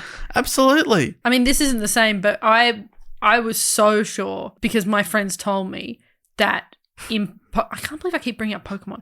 That in Pokemon Red, if you got to it, there's a truck. If you got to it and you press A, then you get Mew. And I thought that was because so many people said it to me individually. Right. And it spread throughout the school. Yeah. And guess what? You get to that truck, Mew's there. No, there's no Mew. Wow. There's no nothing. There's nothing. It's What do funny. you believe after that? Nothing. How do you I've get never on with your believed- life? I've never believed anything ever since. Yeah. I've lost all hope. The big story at my school was so a lot of people took the bus to the school, and at the time it was all paper tickets, Met cards they were called. Yep. And the big story was if you collected 1,000 Met cards and took them back to the people who made them, in exchange they would give you a free yearly ticket that you could use for an entire year worth like $1,000 or That something. genuinely should have been a thing though, because Yeah. those tickets were expensive. Yeah. And I feel like that's a nice recycling scheme. If you collected 1,000 of them. So people would try and collect them, but I don't know anyone who ever got it. I also think, so I walked to school. So I didn't, if I had to catch the train or something. I crossed 18 miles of field on foot. I lived so close to my school. It was embarrassing. It was about. You're like, oh, there's my house. I can see it from there. One time in a geography class, we had to like use maps to map the route from our homes to. That's and great. Everybody else needed multiple pages of the Melways, and I was like, I'm done. They're like solving a maze with no Totally. walls. I was like, there's my house, there's this. As the crow flies, it was like 500 meters. It was so close. And so I walked to school. So if I ever needed to catch the train or a bus or anything, I would just like buy a 2-hour ticket or whatever. But what always blew my mind was the kids whose parents bought them a yearly ticket. And I'm like, who the fuck? And I'm not somebody, I don't lose stuff. Yeah. But I was like, who the fuck isn't going to lose a yearly ticket? Hello. I caught the train every day to You got high a school. yearly ticket? I had yearly tickets. What? I had half yearly tickets as well, which were safer. Those were safer options. And Still feels crazy. My family should have trusted me with a yearly ticket, but because I went to the bus there every day, bus back every day, And and I also- bought a daily ticket every single day rather than the yearly. Oh, that's which is a dumb. lot That's- cheaper. yeah. But I think that my parents were like, this kid's going to lose it. Even a monthly. Yeah, Go a monthly or it something. was a daily every day. So I got, I think, 500 or 600 of the tickets together because I was thinking, you get 1,000, you get the free yearly. And then we worked out, it's not real. See, I think I was trusted with it because I was a massive nerd. But then I was going to go, why weren't you trusted, Dave? That makes no sense. But how do the cards not just fall apart? Because they were They like were paper. built of a better. They Were had they? plastic in it. Yeah. I still have them. Oh, I'd love to see I'm your a little yearly creep. ticket. Do you want me? Would that be good in the show notes to have a picture of a yearly big ticket? time. I might have half yearly ones. I don't know if I've still got a yearly one, but I definitely have half yearly. That's amazing. And I I- can't believe that. If you need any more Met cards to add to your collection to try and get Try the and get the 1,000, 1,000. I think I do have a I pile kept them of in a Met pocket in cards. the front of my Billabong backpack. yeah. Oh, beautiful sentence. So did your parents, they give you like cash every day? Yeah, coins every day. Wow. Because it was like, I think $1, when I first started high school, it was $1.40 for a daily. I hope, no offense, but your parents are stupid. Yeah, your parents are dumb. That's a waste of money. And then they had to always be on top of having that cash Oh. around. And I know it was a different time and we did sort of have more cash. Yeah. Yep. But I have to go to the bank to get coins now to for my Yeah. laundry. And honestly, there's only a couple of branches that still carry cash now. I know, but this year 7 was 20 years ago, Fuck Jess. off. Fuck off, Don't you David. dare. Fuck you. Fuck your stupid little mouth. Fuck you. No. How fucking dare you? And the thing that annoyed me the most was there was one bus driver, because it'd be a different one every day. One bus driver, you get on and I'd say, hi, can I have a daily ticket, please? And he'd say, oh, full fare, is it? And I'd be there standing in my school uniform going, no. You look like you're in high school now. Yeah. Imagine that. And then I'd have to say, oh, no, it's a student. And he'd go, oh, okay, well, you have to say that every time. Shut and we'd do up. this little dance because I wasn't giving him the satisfaction. I genuinely think that he was messing with you. He was I think it was just annoyed him. You're one of those cranky old men. Yeah, He would do it to yeah. every single kid, and you'd go, dude, there's 40 people in this bus, 39 of them are going to high school Yeah, now. shut And up. there's one lady being driven up to the shop, so fucking hell. Just shut up and get And that poor lady, I pray for her, because that would have been horrific. horrendous. It would have smelt so Oh, bad. God. How did we get onto this? I'm so sorry. But also, fuck you about the 20-year thing. 20 years. Last night, I was going to sleep and I was like, oh, it's 10 years since I finished high school. And I was like, 15. It's 15, Jess. It's 15. But you can round it down. Are we mid-30s yet? Are we still early? Is this our last year of early 30s? And so I don't know what year you're talking about. I'm 13 years old. I still catch the bus. You still use a yearly. I've never driven. What's wine? What's wine? What's wine? That's a good question. I'm going to answer my own question. We're in our last year of early 30s. Okay. 34 is mid. I'm happy to take that. Agree with that? Okay. Please proceed. The name of the podcast, please proceed. So I've talked about how it all happened. How did it all unwind? Well, the National Center on Child Abuse and Neglect conducted a study led by the University of California psychologist Gail Goodman, which found that among 12,000 accusations of ritual or religious-linked abuse, there was no evidence for a well-organized intergenerational satanic cult who sexually molested and tortured children. How many accusations? 12,000? 12,000. None of them true. No. Of the 12,000 reports, investigators have not been able to substantiate a single case. That is so embarrassing and annoying.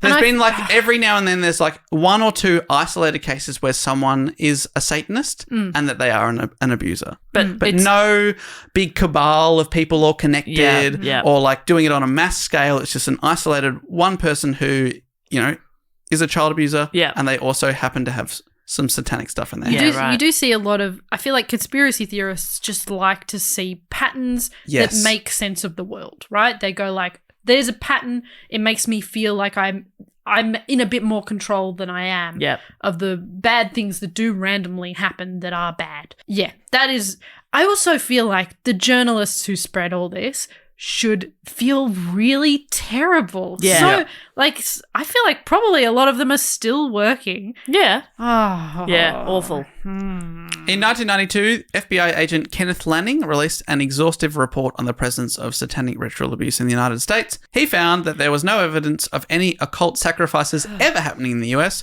despite the extremely widespread belief in such activities. He concluded, hundreds of communities all over America are run by mayors, police departments, and community leaders who are practicing Satanists and who regularly murder and eat people. Not likely. However, he explained the appeal of that satanic conspiracy was easy to understand. He said, first, it's a simple explanation for a complex problem. If we do not understand something, as you're saying, Bec, we make it the work of some supernatural force. Reports like this led to a shift in media coverage and how society viewed the panic. People started being like, oh, it's not real, and then started being like, it's, you know, what were we thinking kind of thing. In 1995, Geraldo Rivera, who did that 2-hour-long special, issued an apology. Oh, good. He said, I want to announce publicly that as a firm believer of the Believe the Children movement of the 1980s that started with the McMartin trials in California, I am now convinced that I was terribly wrong and many innocent people were convicted and went to prison as a result. Wow. Okay. That's something. I feel like also you do sometimes forget that journalists are people and they also get swept up in the thing. Exactly. And they also think the thing. That's not to say that they aren't, complicit to some things and guilty of them. But it's also like, I mean, you know, therapists have a terrible time with their mental health sometimes. Yeah, absolutely. You're still people. Yeah, you're still people. Yeah. And you have your own implicit biases that you can't escape. Everyone wants everything to be very objective, but especially when it comes to something like this that is so emotive. Yeah. It's so easy to also want to protect people. I understand people would come from a place of wanting to do that, but oh man, the amount of harm this caused is just... It's so much. Yeah. And throughout the 90s and early 2000s, other things from popular culture were linked to Satanism, but in a less widespread alarmist way, like the video game Doom. Oh, it's so spooky. Musician Marilyn Manson. Oh, yep. No, he is spooky in a real way. He's not good. And even Pokemon, which was accused of opening up players to the demonic realm. I mean... I do go there when I crank up that theme song. That truck you were talking about? That truck. That's Satan's basement. I'm just that music, Pallet Town music. So good. Yeah.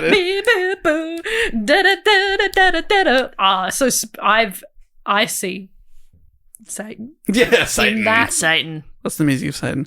And now it's easy to look back and think, what the hell were they thinking? But if we think that we're fully past this sort of stuff, well, Archer Romano, again for Vox in 2021, wrote, perhaps the most common misunderstanding about the Satanic Panic, the societal fear of the occult that troubled the US and other parts of the world throughout the 80s and early 90s, is that it ever ended. Because these sorts of whack conspiracy ideas are alive and well, albeit in slightly other forms like Pizzagate and QAnon.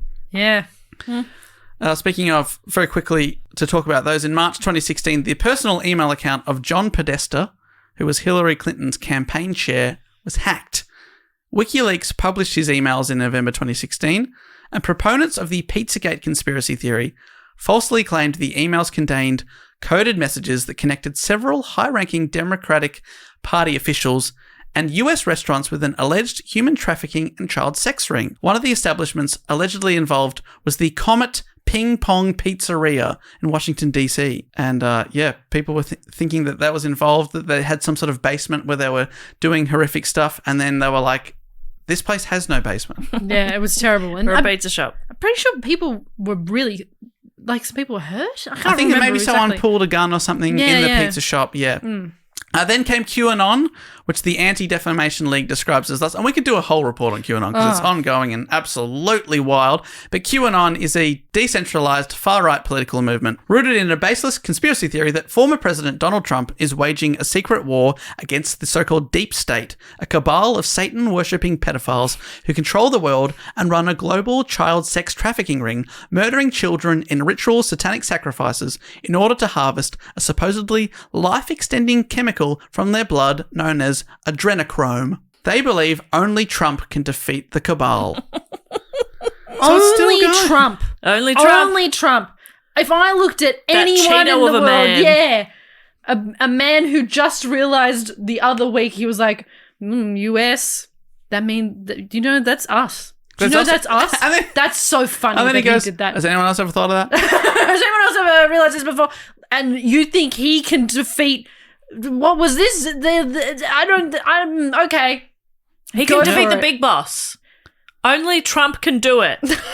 And that was in 2017. And I don't think there's anything in the world that only Trump can do. Hang on a second. He might be very good at doing backflips. We don't know. I We haven't bet seen him somebody try else to do would be better. Oh, but we haven't seen him do it. That's true. We haven't seen him do Do you know backflips. what? Do you know what? Let's wait for evidence on his backflip. Yeah, you're right. You're right. Here I am, just throwing out baseless I'll wait claims. for the evidence. Yeah. But yeah, so that's the modern world. And so people still believe weird, wild shit. Wow.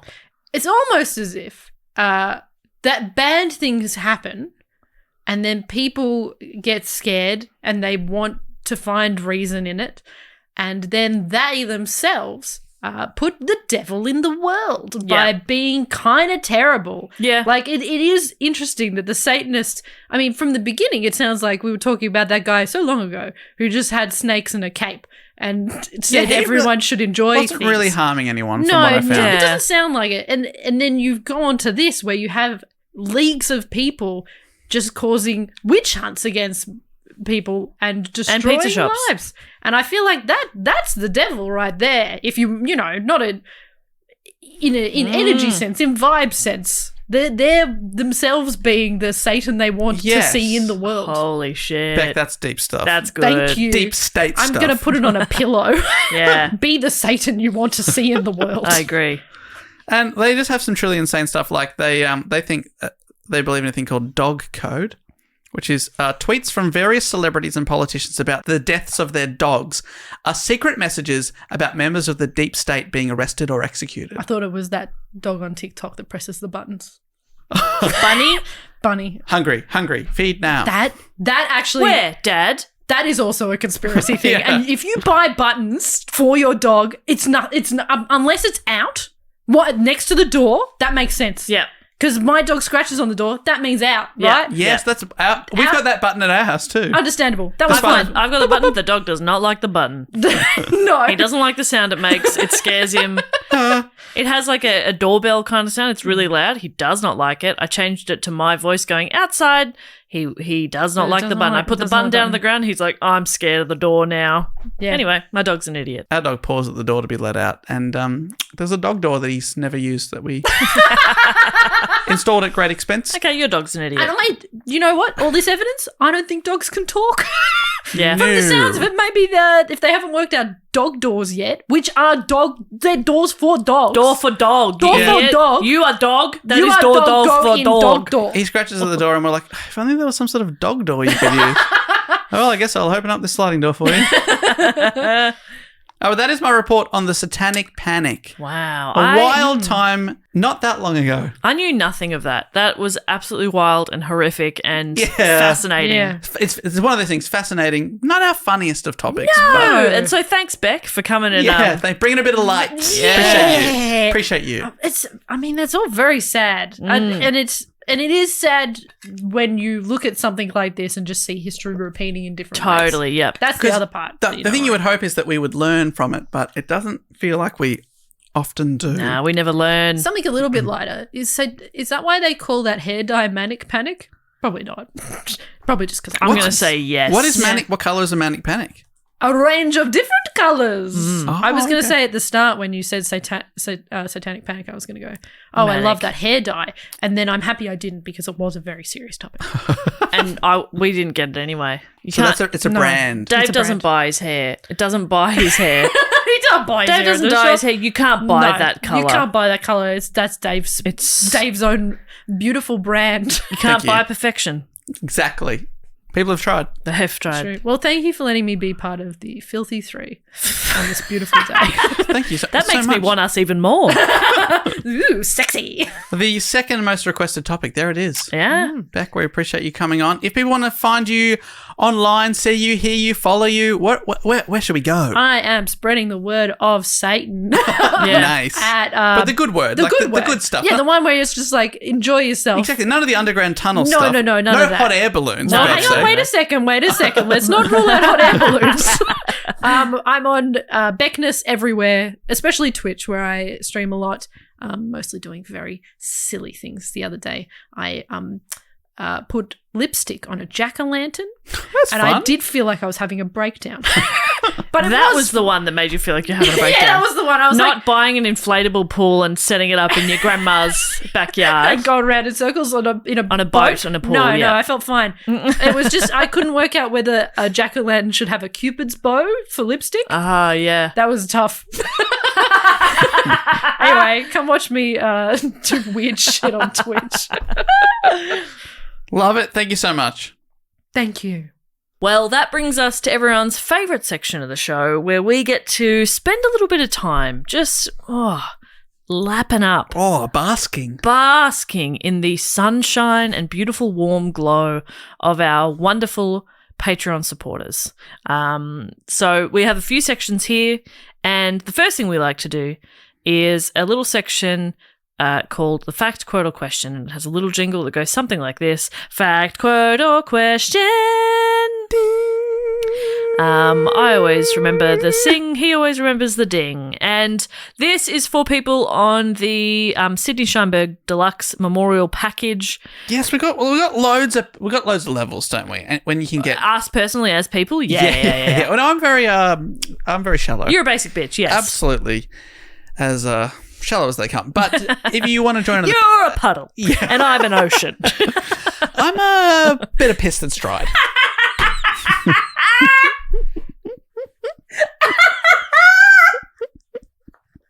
Matt's a pond, I'm an ocean. Okay, now you know We've the got levels. hierarchy. With the Patreon levels, you can sign up. We've got about 4 different levels, and at different levels, you get different things. Like we give you a shout out. Yep. You can vote for topics. You get pre-sale tickets and discount tickets to all the live shows. 3 bonus episodes a month.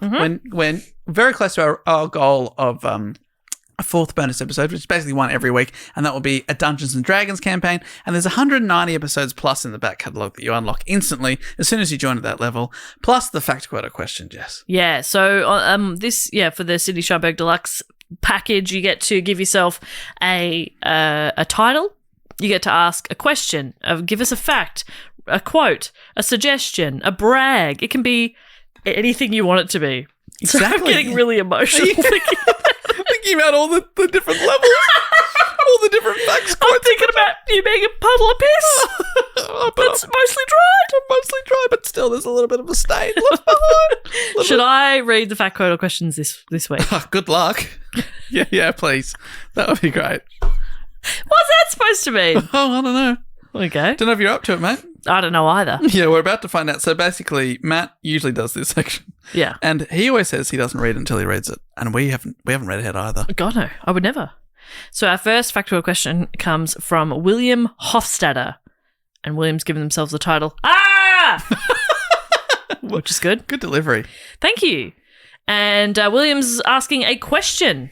And the question is, what is your favourite time of year? Ooh. For example, season or month. And where would it be the best place to enjoy it? My favourite is spring, when it first starts getting warm again and the plants are all fresh, green and blooming. This is particularly stark during the first sunny days after a long winter of Chicago. Love that you've answered your own question. We love when people do that. Great one, William. Favourite time of year?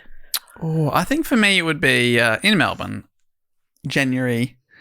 Yeah. When there's less stuff going on because people aren't working, and I live not that far from the ocean, and I love walking down there and being able to have a small paddle on maybe New Year's Day or January the 2nd if the sun is out, have no real responsibilities, and everyone's sort of got this carefree attitude. Yeah, the vibe is good around, Yeah, so I love it for that reason. And also the first couple of weeks of the Melbourne Comedy Festival, which is often before the weather sort of turns completely towards cold, like because we're on the way to winter by the time it gets to late April. But that first week of Comedy Festival, which is late March, you can have, and before the clocks change, you can have some warm nights where people are out and about doing stuff. That's and nice. That's just also another great vibe in the atmosphere. Yeah, absolutely. I would love to have something different to say, but I'm fully with you. Because like spring and autumn are really nice seasons, particularly in Melbourne. Autumn was lovely this year in that we had like really, it'd be sort of cool, crisp mornings, but then the sun would come out in the afternoon and it was just beautiful. It wasn't particularly cold, but I'm like busy and I'm working hard and I don't really get to enjoy the weather. Summer can be too hot at times, but yes, definitely. You're right. The vibe is different. I like being a bit more carefree. I'm on summer holidays.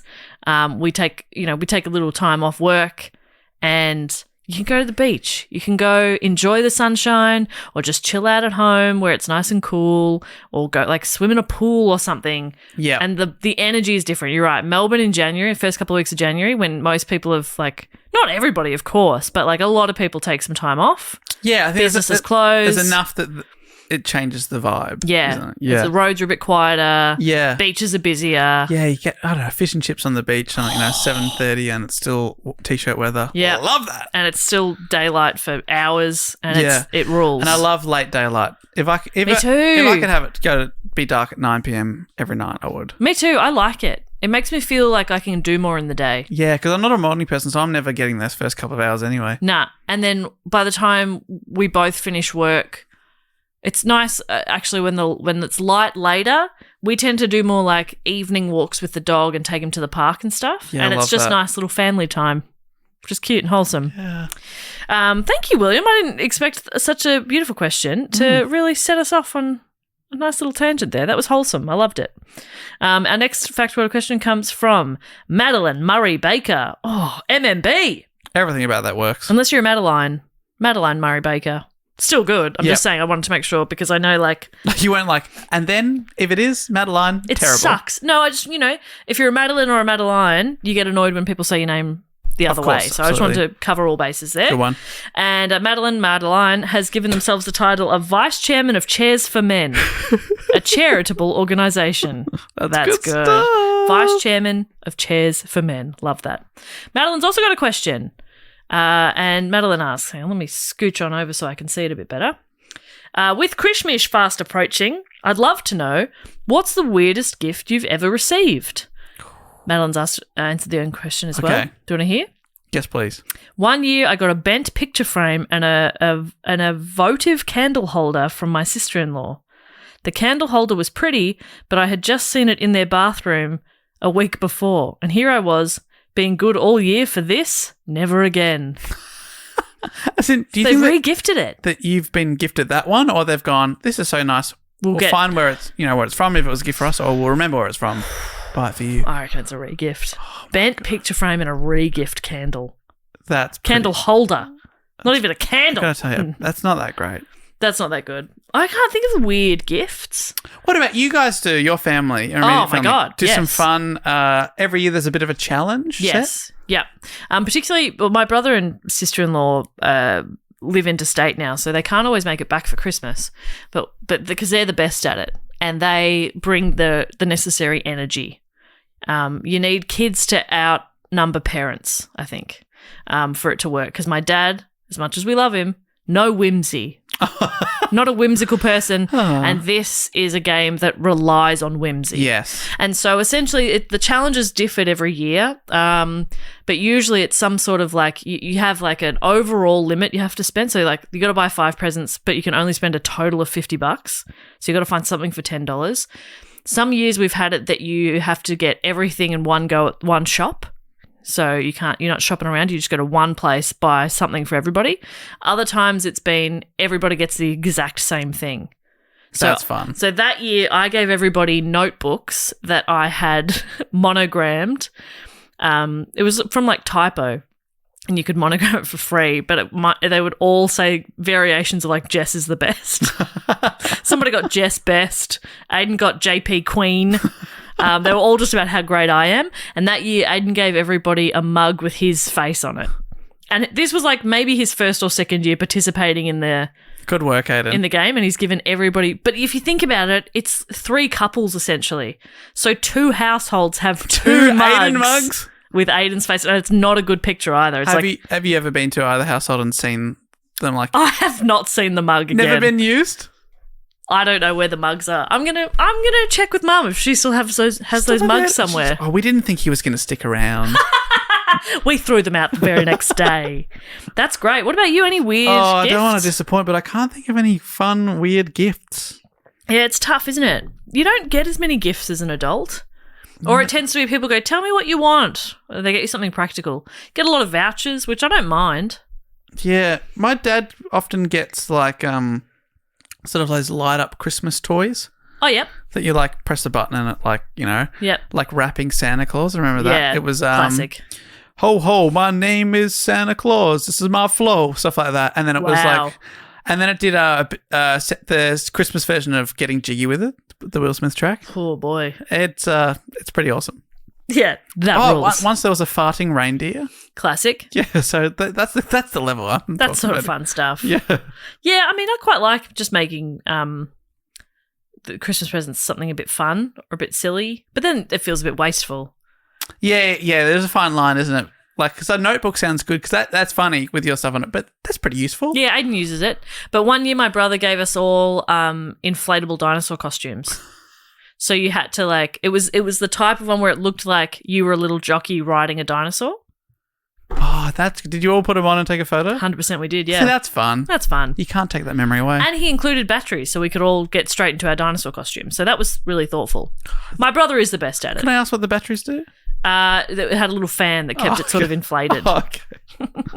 Because it's open, so it had to have a little fan in it. Yep. Yeah, my brother wins every year. He's a freak at it. Has the It's theme been best. set this year? No. Well, because the last couple of years they haven't been able to get back to Victoria for Christmas. So if they're not involved, what do you and Aiden and your parents do? Is it we like a free-for-all? Actually, we still did it last year, but we increased the price a little bit because we weren't buying for 5 people. You're only buying for 3. Yeah, okay, yep. And so my mum got me a porcelain like paint your own kit for kids of the characters from Frozen, which was fun. And without discussing it, Aiden had given me Frozen 2 on DVD. And I I don't know why. Do you love Frozen? Nah. I've never heard you talk about Frozen in your life. As it turns out, Aiden had given me that because he for ages wouldn't watch the movie Frozen. Okay. And eventually my friend and I bullied him into it and he was like, oh yeah, it's pretty funny. So I said, now we can watch Frozen 2. He said, I will never watch Frozen 2. So he gave me the DVD as like a peace offering of I will watch Frozen 2. But my mum had heard me talking about my friend and I wanting to watch the Enchanted sequel. And then the next day she saw this Frozen toy and was like, oh, that's the movie Jess likes. And I'm like, nah. That is classic, wrong Mum. That's so good. Because when you're a teenager, you'd be so annoyed at that. Mum, it's the wrong one. But I was like, hell yeah. When you're 30, it's like, this is hilarious. It's so good. That's so funny. I got the Auntie Donna Christmas book. There's always room for Pud. Oh, great. Yep. And Aiden got a remote control dinosaur from my mum. And she was like, are you sure? Because I was shopping with her. She was like, are you sure that he won't think it's offensive and I'm giving him a toy? I was like, he will fucking love it. And he lost his mind. He was playing with his remote control dinosaur all night. We're in our 30s. Anyway, so who knows what will happen this year? Who knows? Thank you for that. Again, another question that really set us off on a little tangent. Yeah, sorry, we loved it. We loved it. Thank you so much. Next up, we have Ben Johnson. Ben Johnson's given themselves a title and it's a Google Maps link. Oh my gosh. If it's where we are right now, I'll be really That'd freaked be out. really spooky. No, it is for Ben Johnson Primary School. Where's that? Harford Street in London. Ben Johnson, you got your own primary school You then, got your own mate. primary school. Congratulations. Good work. Oh, I've just looked it up. It's got a 4.5 rating on Google. Wow. Not bad at Not all. bloody bad. One of the second reviews, loads of people should go to this fabulous school. Oh, that's great. How many stars do you reckon this one is? My sister used to go to this primary school. It's amazing. 4 stars. Wow. For amazing. Yeah. There's always room for improvement. Ben has given us a fact. And, it's a long one. Let's see how we go. Did you know Stephen Hawking wrote 5 children's books? Here we go. Yes? In addition to his many books for adults, Hawking wrote several children's books in collaboration with his daughter Lucy that combine science and adventure. These books all focus on a young boy named George, who learns while travelling around the universe. The first book, George's Secret Key to the Universe, explains scientific concepts like black holes in kids' terms and was so well received they followed it up with 4 sequels. I actually think I need that. Yeah, that sounds sometimes like... I need things really dumbed down for me. Yeah, really spell it out, Stephen. In the most recent one, George and the Blue Moon, he enters a Mars training program. According to Hawking's own description, George is fighting for survival in what feels like the Hunger Games set on the red planet. Red carpet. On the red carpet? Can't help Imagine myself. that. I'm so sorry. You're so glamorous you see red carpets everywhere. I see red carpets. It's just, I see red, I think carpet. This one comes with a little note asking Matt to read this in a snarky but also jokey tone. So I'm going to try and nail that. Okay. Hey, Dave. Yes? Is one of these good enough for your little book podcast? Well, it sounds like you've given it a great summary already, Ben. Thank you, guys. Keep up the good work and happy block. P.S. Dave, sorry for the little book podcast bit. Just a joke, and I have huge respect for you and Book Cheat. Please feel no real pressure to read anything. Thank anything you. ever, Dave. Well, I've given up reading because of you, Ben. So I hope you're happy. No, I appreciate that. Thank you. I had no idea that he'd written children's books. I love that. The man did it all. God, so busy. Really fit a lot in. Have we done Stephen Hawking? We haven't done a report on. Haven't we? Be a great person to do a report on. I would have probably said yes. It feels like a life that we would definitely do a report on. There's a few really big people from the 20th century that we haven't done a report on. Yeah. I'm we'll get there. We've never done Nelson Mandela for crying out loud. Yeah, okay. Martin Luther King Jr.? Haven't done it. Senior? Still haven't done them. Wow. And finally, God, we have really rambled with this one. Apologies. Roy Phillips, who's given themselves the title Seashore Seller. Well done. This is going to hurt. Roy's given us a fact, and the fact is, this tongue twister is possibly inspired by a woman named Mary Anning, who spent her time gathering seashells from beaches to sell to tourists. Oh, yes. Oh, good. I thought this was going to be a really hard tongue twister, but it's just the backstory on she sells seashells. Oh, right. Maybe that's why I've heard of her. Yes. In 1811, her brother found a skull in a seaside cliff and ran to tell her. Fascinated, Mary Anning dug until she uncovered the fossilized skeleton of an animal she initially believed to be a giant crocodile. This crocodile was later revealed to be the aquatic species of dinosaur. Oh, I don't know what that is. Oh, sorry. Do you want me to look at it? Ichthyosaurus. I think I nailed it. Sounded good. Mary went on to hunt for more fossils and later discovered skeletons for Plesiosaurus, Loch Ness Monster, pterodactyl, and others. Today, modern scientists credit Mary Anning with the foundation of modern paleontology. There you go. And we have this silly little tongue twister about her getting seashells. Wow. Way to really downplay a woman's achievement. Yeah, she does a lot more than sell seashells by the seashore. She discovers paleontology. Yeah. Okay, she rules, is what By she the does. seashore. By the seashore, how dare you. That's really cool. Thank you, Roy. I loved that so much. See, we haven't done Mary Anning either. No. Put it in the list. Thank you to Roy, Ben, Madeline, and William. And now, Dave, the next thing we love to do. Ah, yes. We love to shout out a few more of our favourite Patreon supporters. Basically, we usually come up with a game to thank them. Yeah. Maybe we could...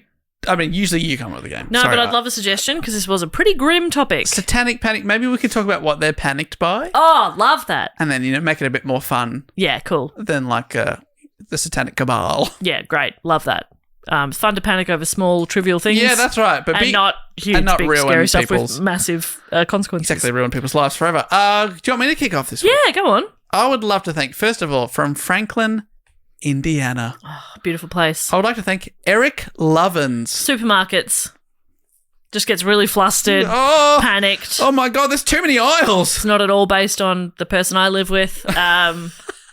Just getting really flustered in the supermarket. Oh my God, but this, do I want a truss or a Roma tomato? Oh my God, they look similar, but I don't know. The price is comparable. Oh, but this one, I'm paying for stem. Eric, we get it, brother. Fine. We get it. It's going to be fine. Do you want to go one for one? Okay, one for one. I would love to thank Mano. Medford, Massachusetts. Medford. Kirsten Brown, panicked by tennis. Oh, yes, very stressful sport. The tennis panic. Yep, as in watching it, playing it. Both. Yeah, both. Just a real freaked out. Doesn't really understand the rules. You know, there's the doubles lines going down. It's like, why is that considered out? It's still on the court. There's a line there. Yep. Panicking. The umpire seems to be scoring in French. There's a 15, then a 30, then a 40. What is going on? What is happening? What are these points worth? Some of these players are grunting after they've hit the ball. How could that possibly help you hit any harder? Very overwhelming. Like that ball, kids falling over. Yeah. We understand, Kirsten. The crowd laughing at jokes that are pretty bad, to be honest. Yep. It's all a lot. It's a lot. It's we overwhelming. Understand. The tennis panic.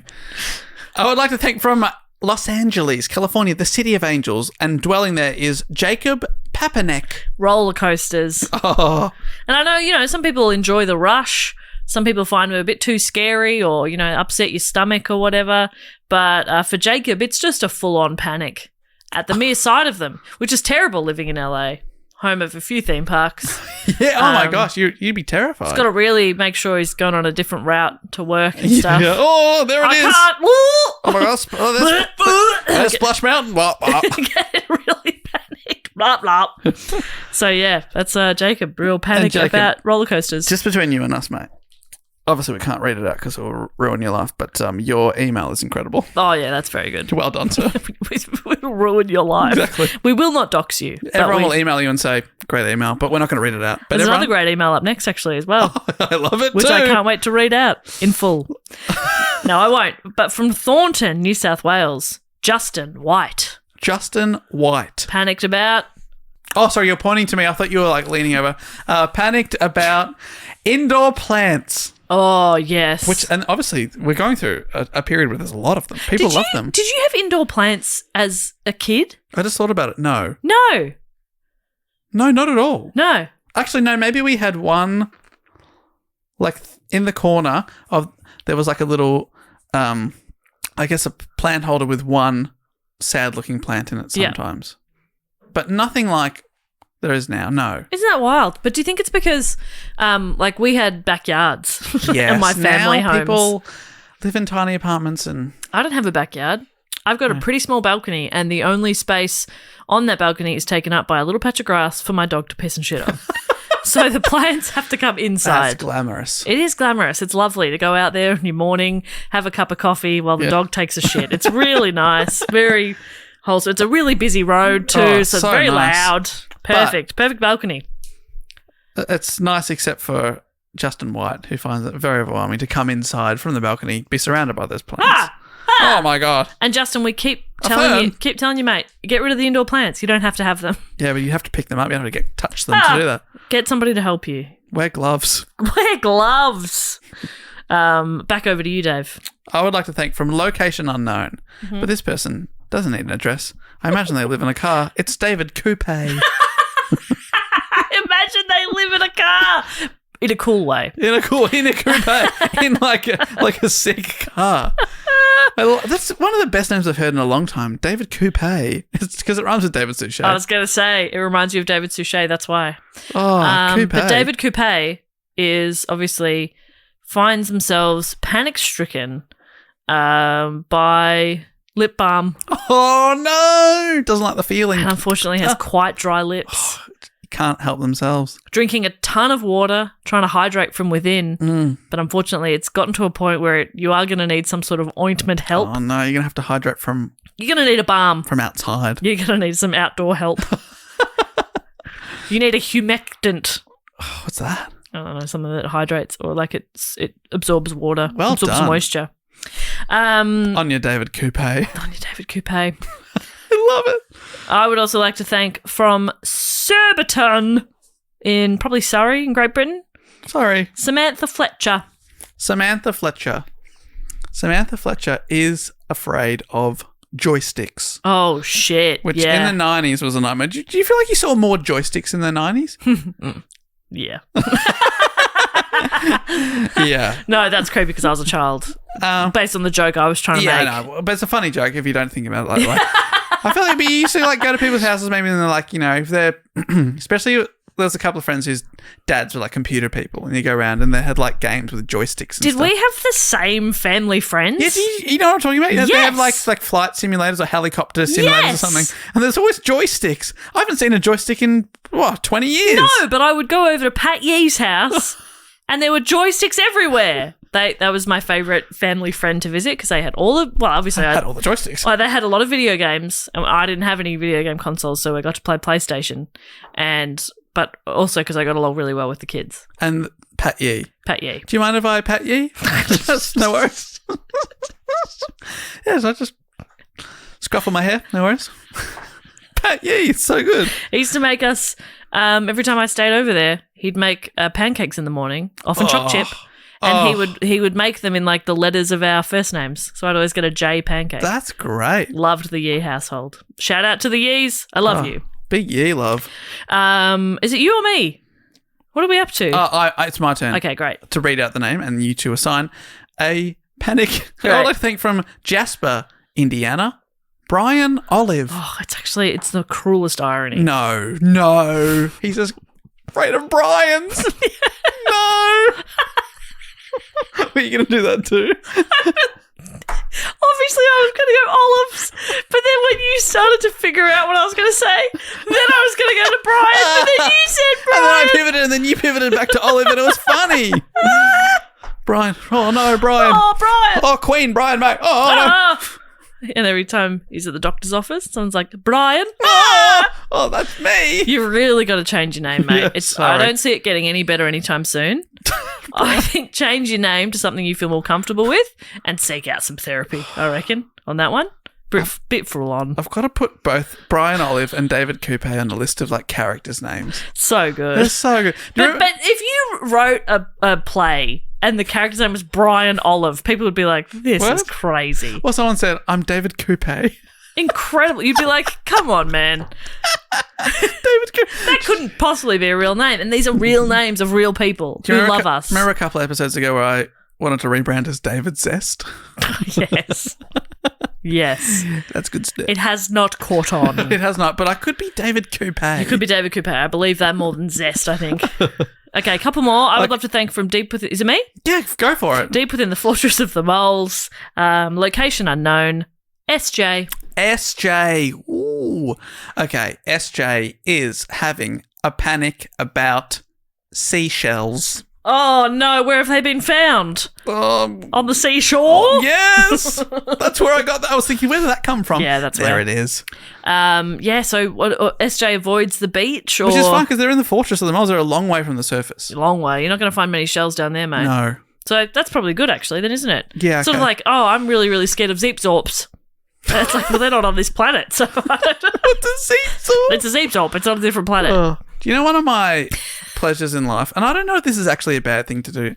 I like walking on the beach and crushing up shells. You're a psycho. Is that bad? Yeah. I don't think anything's living in them. How do you know? Because they're like just washed up on the beach. And now they can't live in them. But that's how sand is made anyway. You're an absolute dog. Oh, You don't need to help sand. Are you wearing shoes or are you barefoot? no shoes, so it goes crunch, crunch, And so you're crunch, wearing crunch, shoes on the beach. That's a problem too for me. Oh, really? Even what about when it's like cold? Like I go for a winter walk. You're not going to go barefoot then. No, but you got to, and you obviously go down to like the hard sand right on the. Yeah. Where it's crunchiest.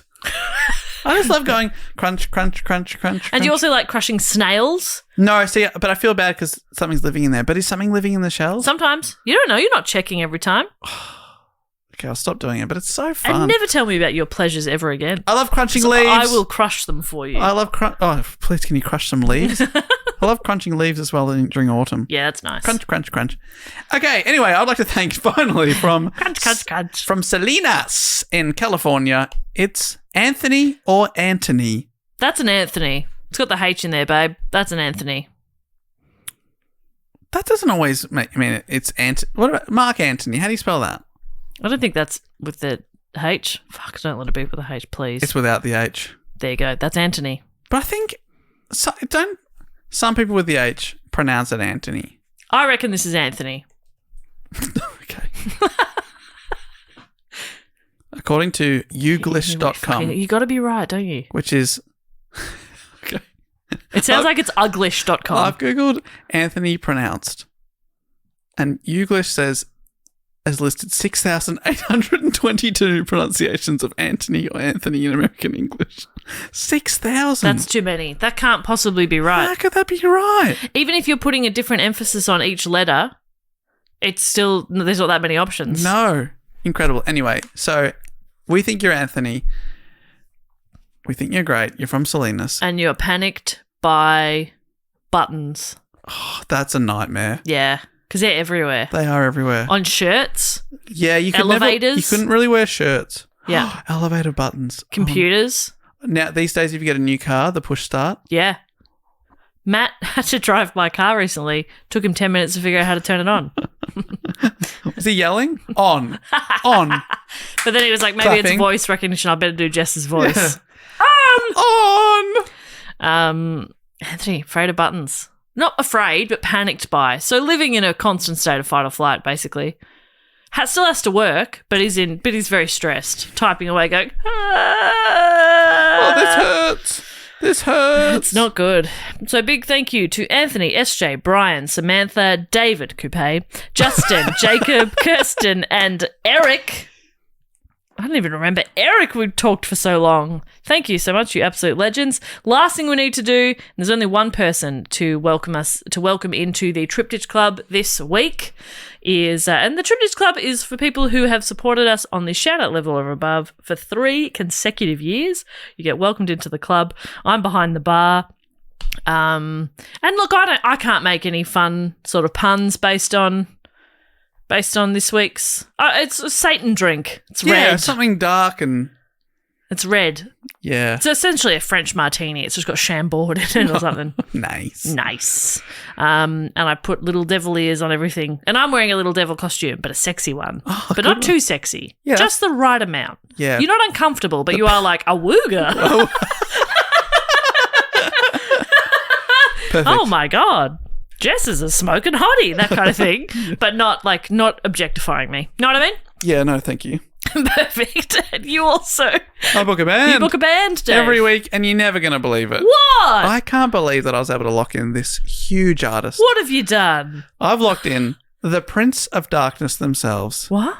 Ozzy Osbourne. No. And family live. It's the Osbournes. Sharon! Jack! I hope they play my favourite song, Sharon! Wow. So the Huge. Osbournes live. Kelly, she can do Papa Don't Preach. Yeah, which it took me way too long to realise was a cover. Yes, a bit of Madge. It's a bit Madge. Yeah, great. Okay, cool. I've always wanted to see Papa Don't Preach There live. you go. And then Ozzy Osbourne. Can eat a bat or something.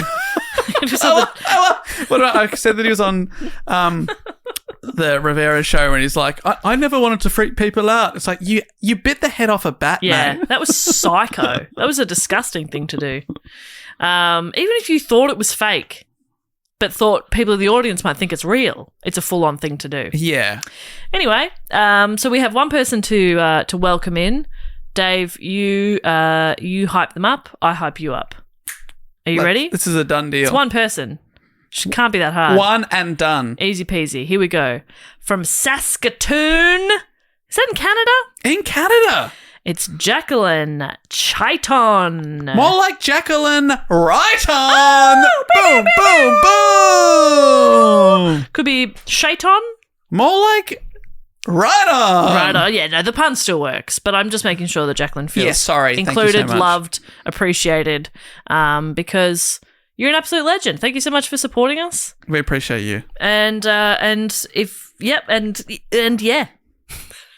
Yeah. It's the end of a late night. I'm struggling now. Hey, no, thank you so much for everyone who supports us on Patreon. And you can go to patreon.com/dogoonpod to get those rewards, those different tiers, and support the show, help us keep going. And that's basically it. We've got to tell you that we've got a website, dogoonpod.com. Yep. You can find us on socials as well at Do Go On Pod across all social media. I think it's Do Go On Podcast on TikTok. And you can suggest a topic. Anybody can. You don't have to be a Patreon supporter.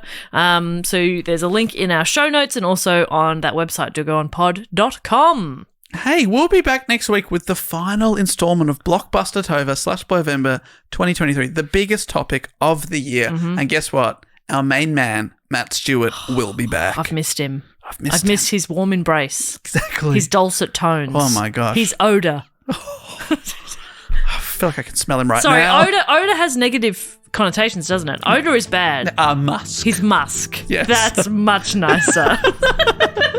So we'll be back next week. But until then, I'll say thank you so much for listening and goodbye. Bye.